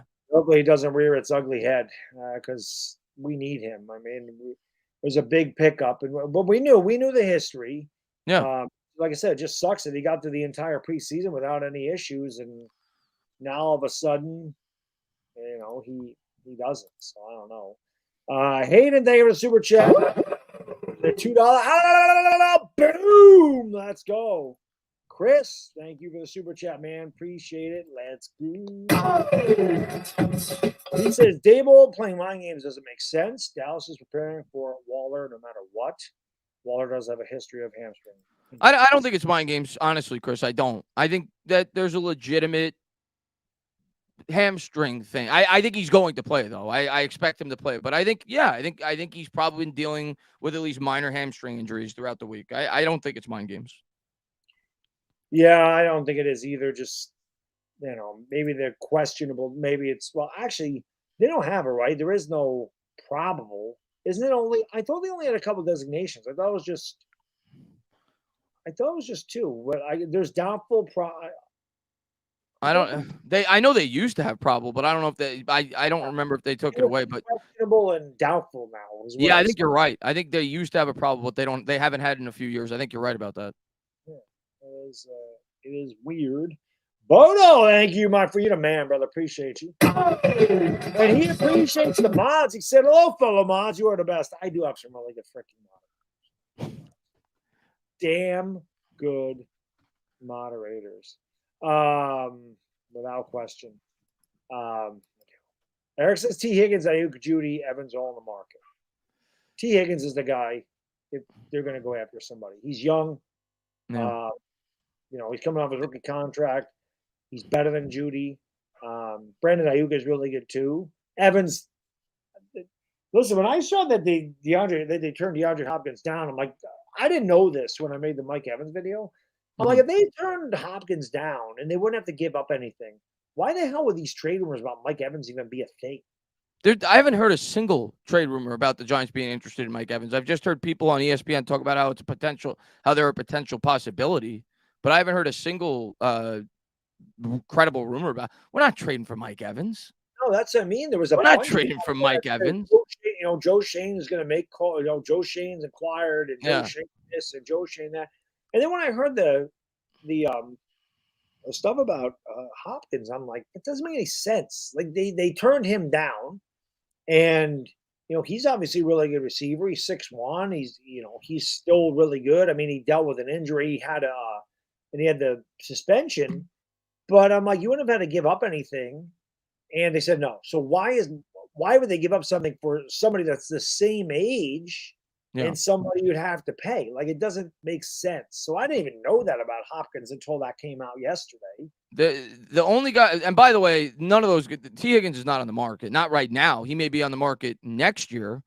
Cincinnati's not trading T. Higgins. They're a team that's trying to compete for a Super Bowl this year. The 49ers are not trading Brandon Ayuk. He's on the market next year. Like next year. Yeah, they may be they hopefully will be on the market because those are guys I'd like to see the New York Giants potentially target. But Mike Evans doesn't make sense. Like you just traded for a 30-year-old injury-riddled tight end. That's your one, I guess, swing at the fences type move that's a stopgap. You're not going to bring in two of those guys and give him an extension. That's what Mike Evans wants. It doesn't make sense. The Giants aren't doing that. All right. Amazing guy says Dan Duggan said they're interested in Evans. Yeah, that was everywhere. I must have missed that. Let me see. I must have missed that. Last year I heard like rumblings, and then when I made the video, I saw it a lot of places, not just like one thing. Like a lot of Eagles content creators get this thing from it's like Bleeding Green Nation, which is like a guy like you or I writing the blog. Yeah. Just a fan. Like he's not credible. He's a nobody. So if that was one thing where it's just one source, it'd be one thing. But I saw this everywhere, and I'm like, so he must really have. Again, it doesn't mean he was interested, but Joe Shane said at his press conference, listen, we're going to call around. We're going to see where they're deep. When they talked about Isaiah Simmons, we're going to call around. We're going to see where they're deep. We're going to see what we can do. We'll make trades that make sense. And we've seen him make trades, and we've seen him lay off of trades like Jerry Jeudy. It's about whatever he decided to do.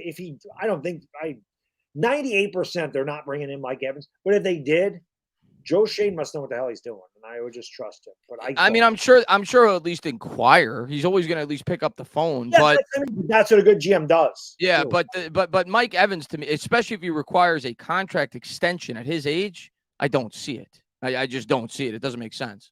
But yeah, if it was for pennies on the dollar and it doesn't require a contract, but it's going to. That's the whole reason why he wants out of there. He wants a contract extension. So I don't see it.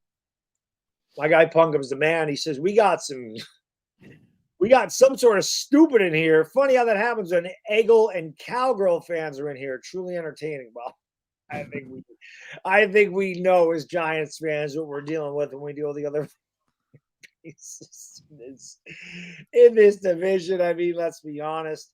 Like I said, you have to have been. That's the one thing I'll always say. Calvin could say, well, we go 5 rings. You have to be in your 60s to have seen them win more championships than I've seen my team. Okay? Yeah. That's just a fact. I've seen the Giants win 4 Super Bowls, and we all know that most Cowboy fans have never seen their team win 4. Never. You would have had to been born. I'll give you 7 years old where you would have some sort of concept.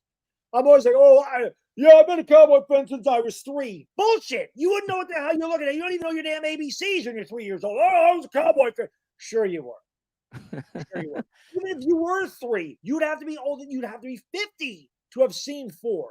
Yeah. So I give you 1970 and say you're 7 when they won. You would have saw 4. That means you're 53.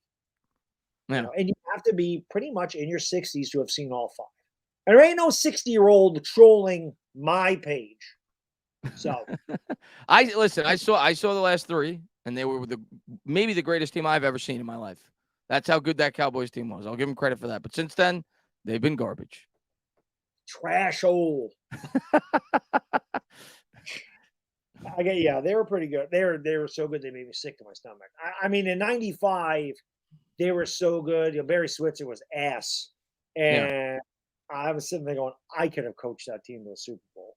Yeah, I mean, that team, and honestly, the Steelers should have beat them. I still don't know what the hell Neil O'Donnell was throwing to.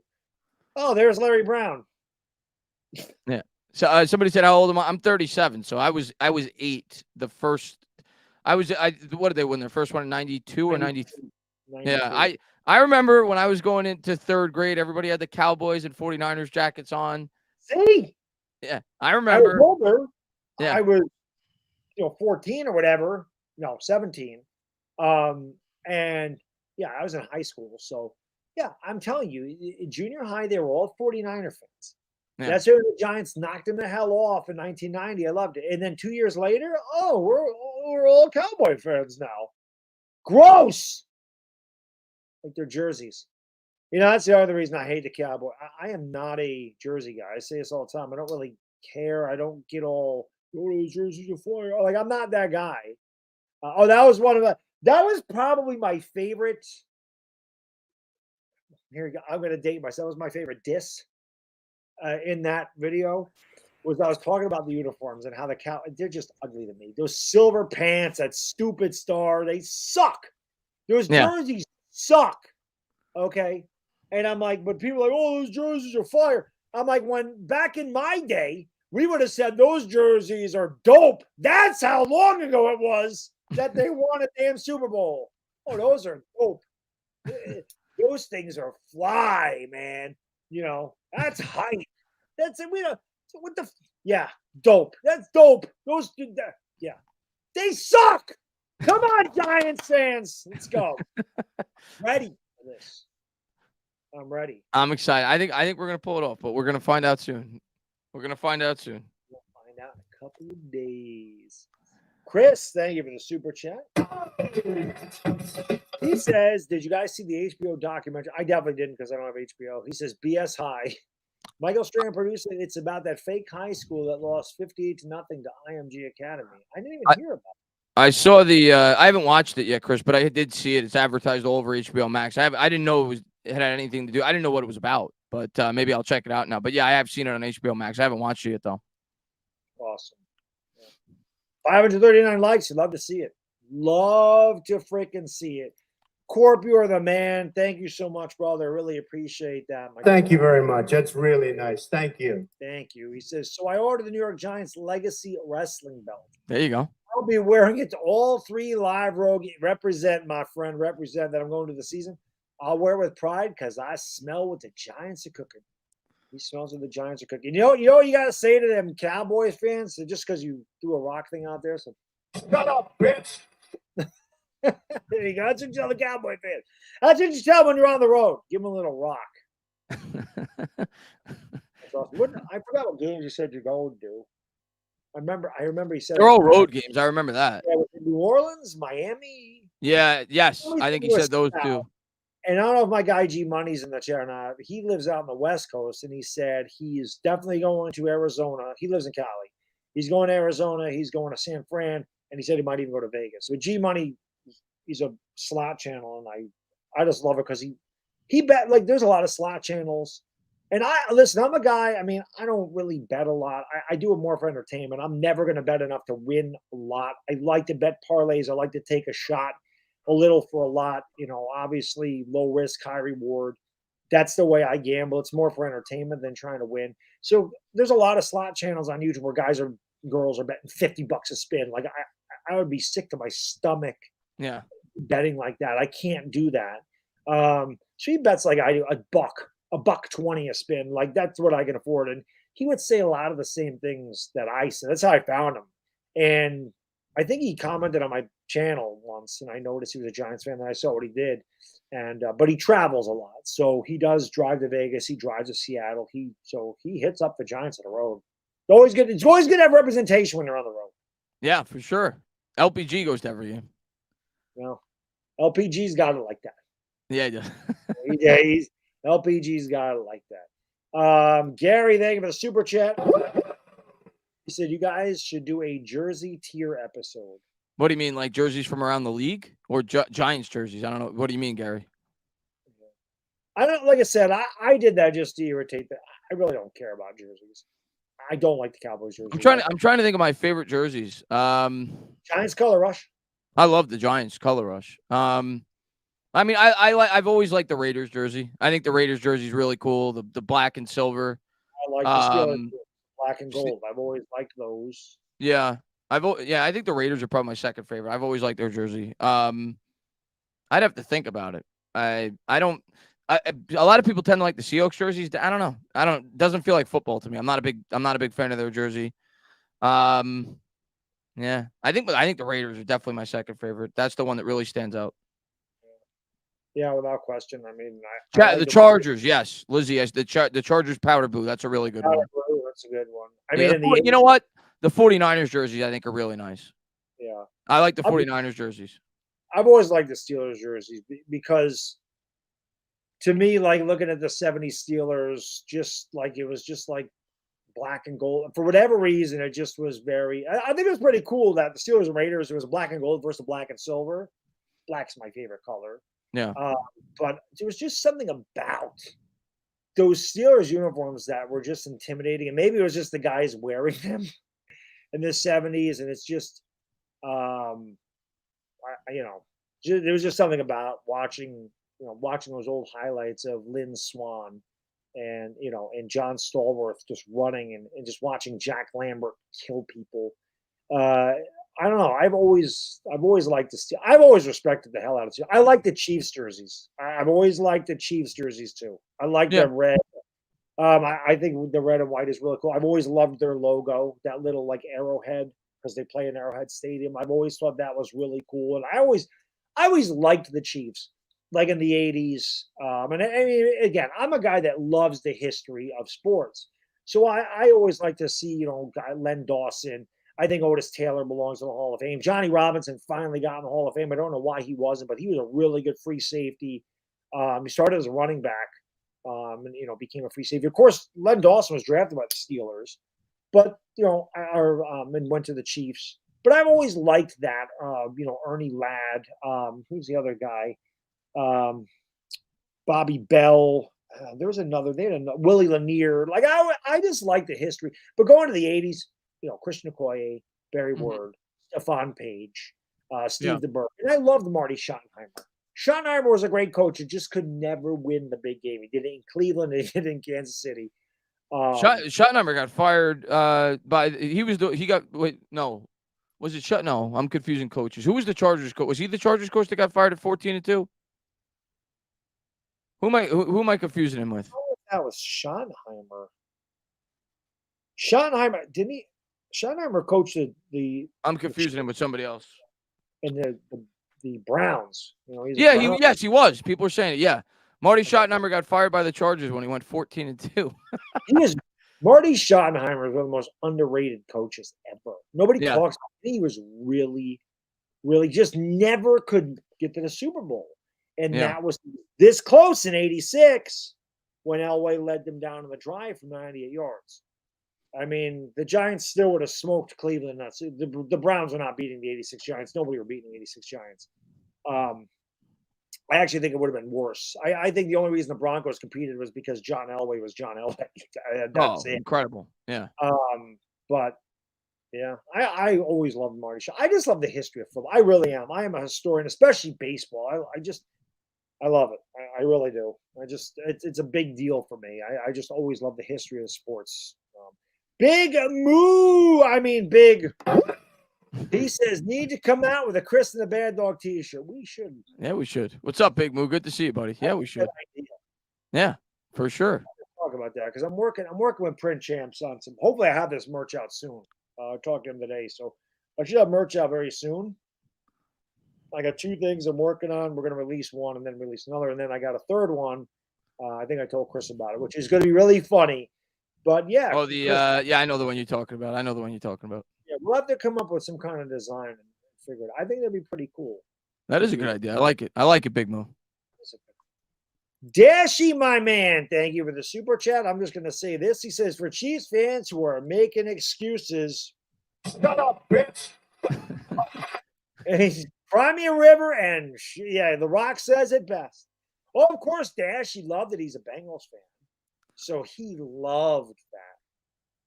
Do you actually think the Bengals are going to the Super Bowl this year? I picked you to go there last year. I picked the Chiefs before the year started, but well, they didn't have Kelsey and Chris Jones. I'm still gonna stick with it. But the Bengals are due to get there. What is that? The Bengals are due to get Bengals. I mean, they got there a couple of years ago. They certainly could get back. Yeah, I mean the AFC. I think there's like 6 teams that could come out of the AFC. The AFC is very tough. It is. Yeah. The Bengals. I mean, you could make argument that the Ravens could get there. What is that? I said the Bengals lost because Eli Apple was. I mean, if you didn't have Eli Apple, it was bad karma for you. But do you see what's going on with Eli Apple right now? Yeah, I saw something to do with his ex-wife or girlfriend or something. Yeah, I love that all these Giants that I could not stay. It's amazing how the karma comes back to get them. It truly is. I freaking hated Eli Apple from get-go. I don't know exactly what he did, but I saw something with his ex-girlfriend, and she's like putting a bounty on his head. That's what it was. Yeah. Something crazy. Yeah. He's it could have happened to a nicer guy. I love seeing it. You love to see it. Neil believes, so do we. Thank you for the super chat, man. Appreciate you. Give me a hell yeah. Good to see you, Neil, man. Hope you're doing well, buddy. Yeah, Neil says, great show. Be at the game Sunday night.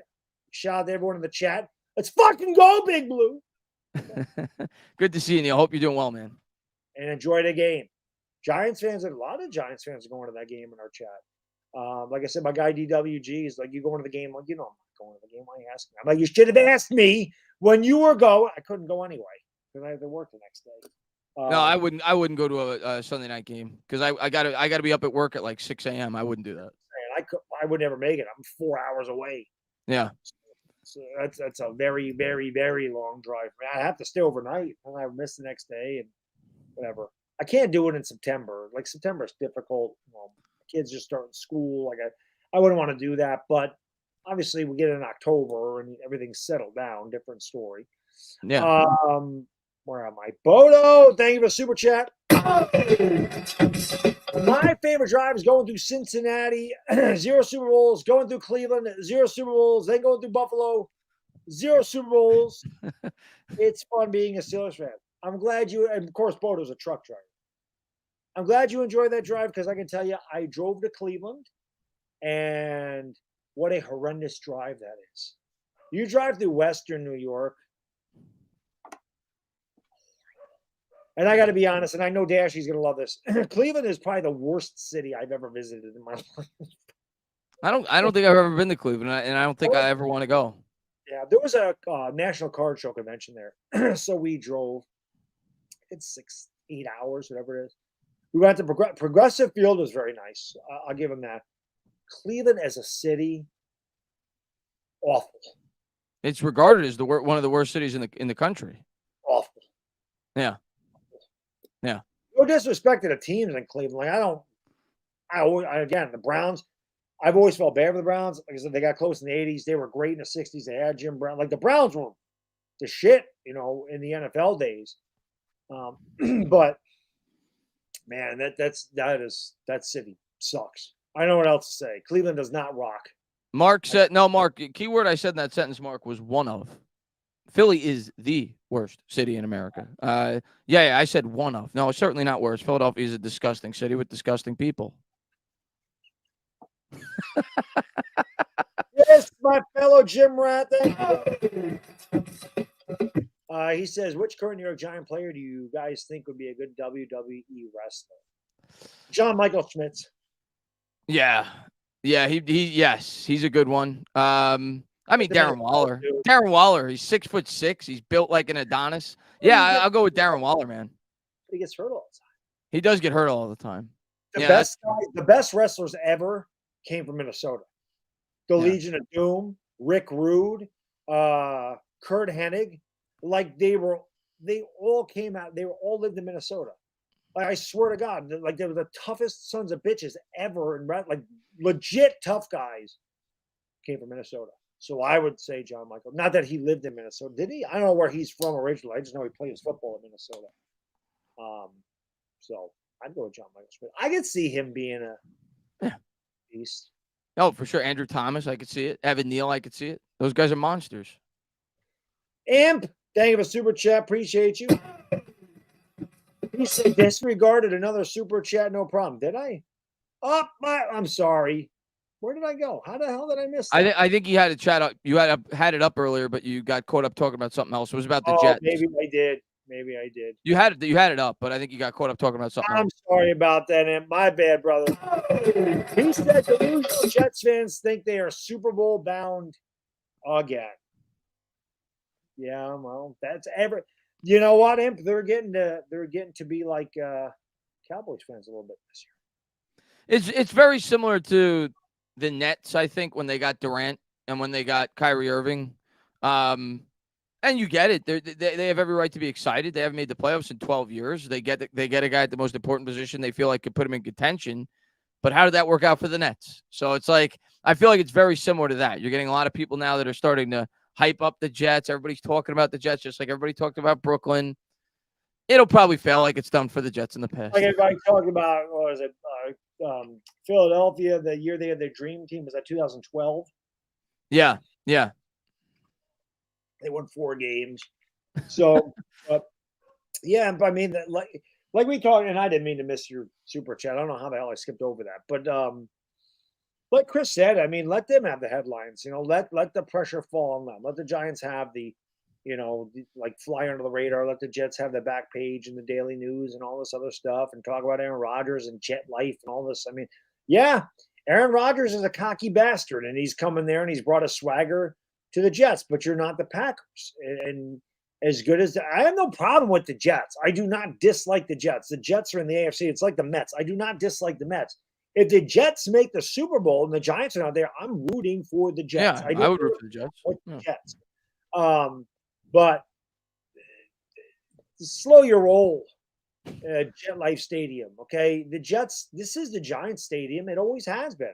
Get your own damn stadium, and you can call it Jet Life Stadium. The last time they did this was with Rex Ryan. And remember when we played the Jets that year in 2011? I'm not even going to talk about the outcome of the game, but I remember because it was a Jet home game, they made it a point to cover the Giants Super Bowl trophies. Like they had that aura about them then with Rex Ryan, and we ended up winning a Super Bowl. So exactly, they could do whatever they want. I don't really care. I think even Jet fans know that it's about the Giants. The Jets will always be second fiddle. Just like as a Met fan, I know that we're second fiddle to the Yankees. I think Jet fans know that. Listen, the Jets inevitably jet.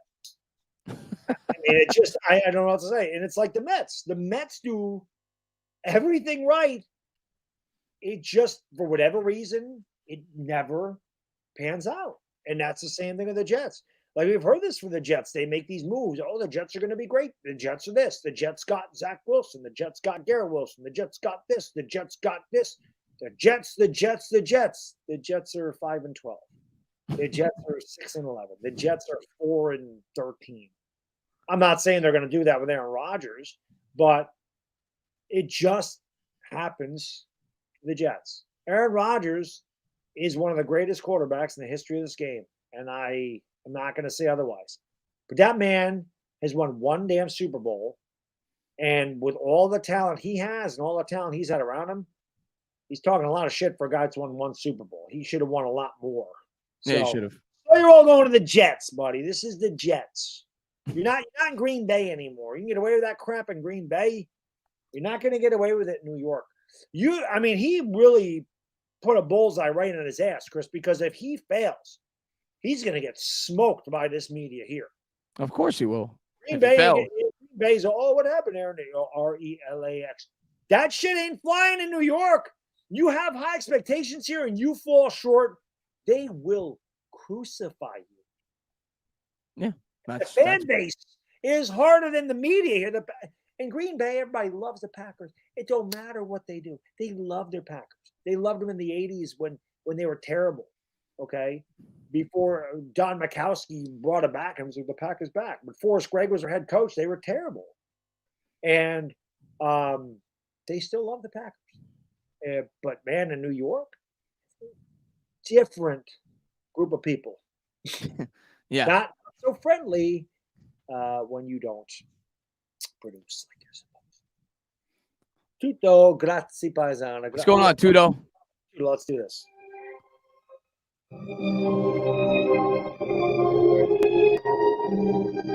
Our guy Tudo, grazie, paesano. He says, massive respects to big boss dog and Tainah and all Dire Giants fans in America.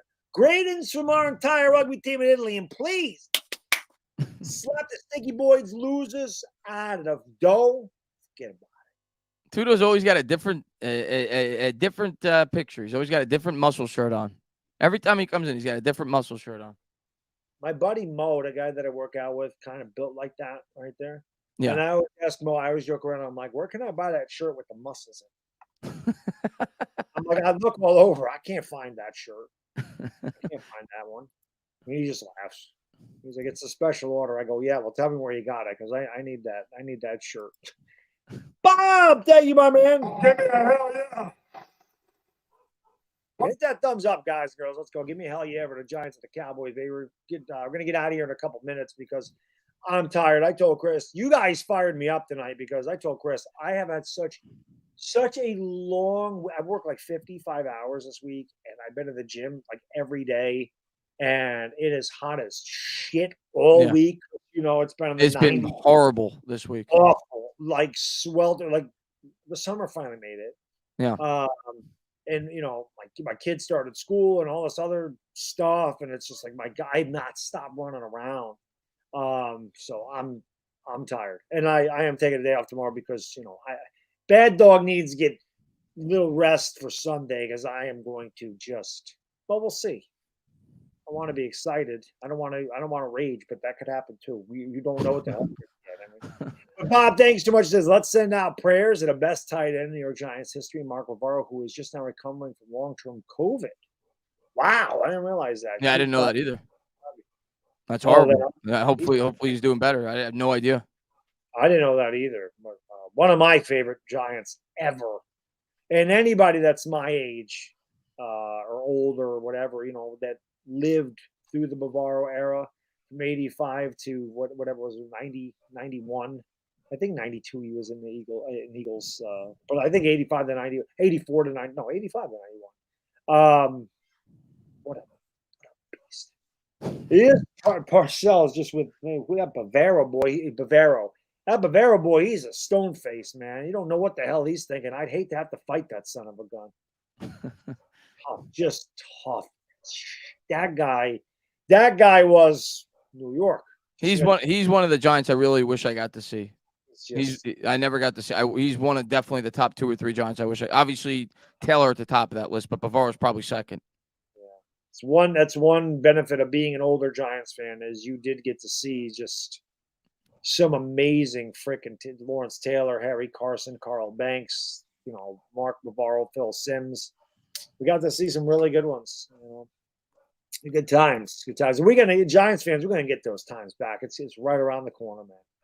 It's coming. We're close. We're getting close. Around the mountain when we come.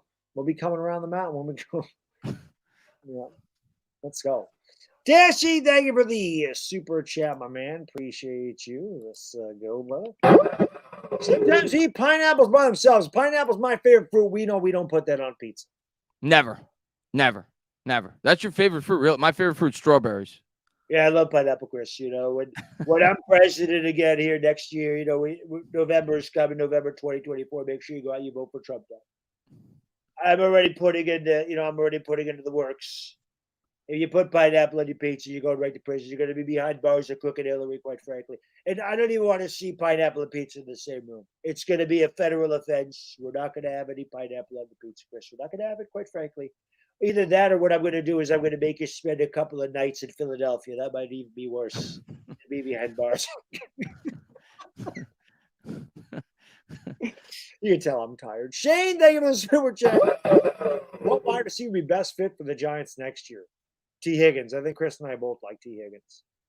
Yeah, I mean, I might slightly favor Ayuk.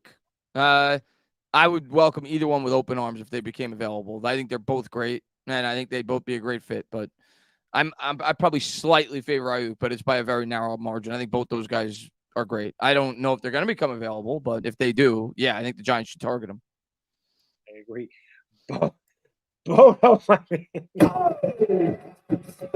thank you so much. Tudo, tell us the truth. Where's Hoffa buried? You should know, Paisano. I mean, Tudo might have been the one that buried Jimmy Hoffa. Yeah. Where's Tudo?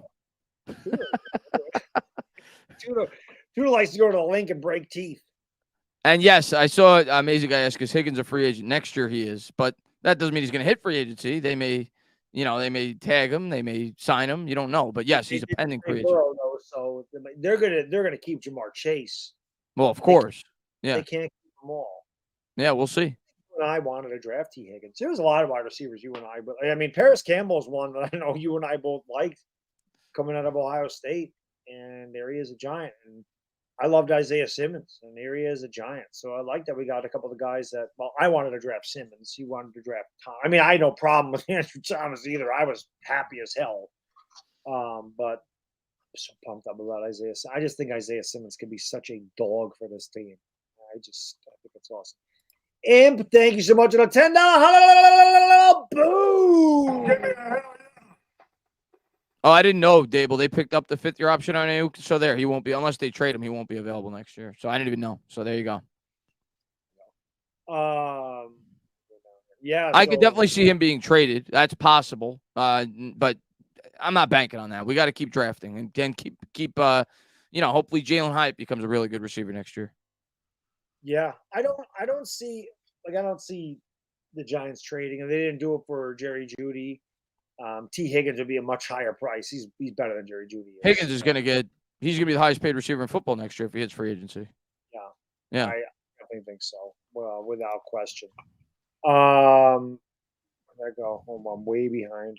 Dashy, my friend, thank you so much for the super sticker. I'm just waiting for it to come up on my chat here, which froze because I can't see it on the. Oh, Imp's thing message was retracted. I wonder what the hell happened there.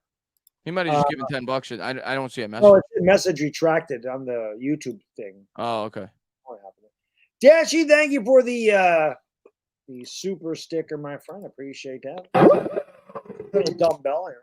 I'm always ready to go hit the weights. I'm always ready for that. It's a lot of fun. But you know what I'm ready for now, guys? I'm ready for bed. I am tired. Yeah. Really I'm ready to get in the AC and go to bed myself and get ready for Sunday. Yep, absolutely. Well, you got to get ready for tomorrow because you got a live show. Tomorrow, and then it's gonna be fun. Night before stream, go live around 8 or 9. Get ready for the game. Get you pumped up, and then we'll be live for the game on Bad Dogs on Sunday. So it's gonna be fun. I'm looking forward to it. We are going to wreck Dallas. I shouldn't say. I'm not gonna wreck them.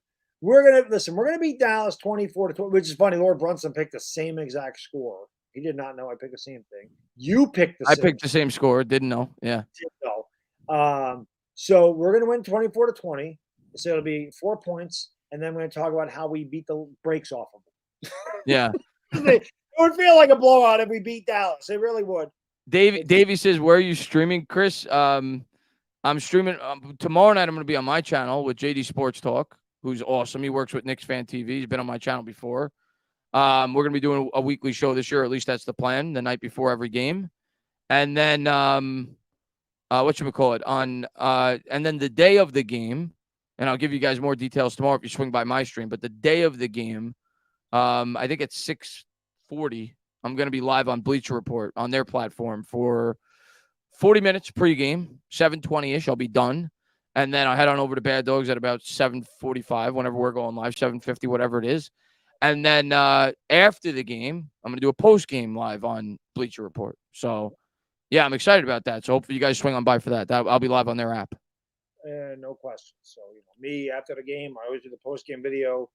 And then the day after the game, we either enjoy a victory celebration or we have a therapy session. So that's something. And then usually the day, this time it'll be Tuesday because we play late on Sunday night. But, I'll do my post game every day. And then the day after, I'll always have my reaction to the post game press conference by Brian Dable. So that'll probably be Tuesday this time around because I'm going to do a post game.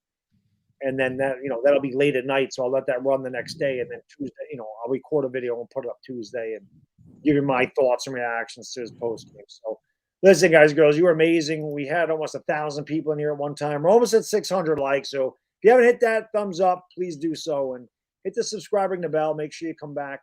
Like I said, on Sunday, 7:45, we live for the Giants Cowboys first day.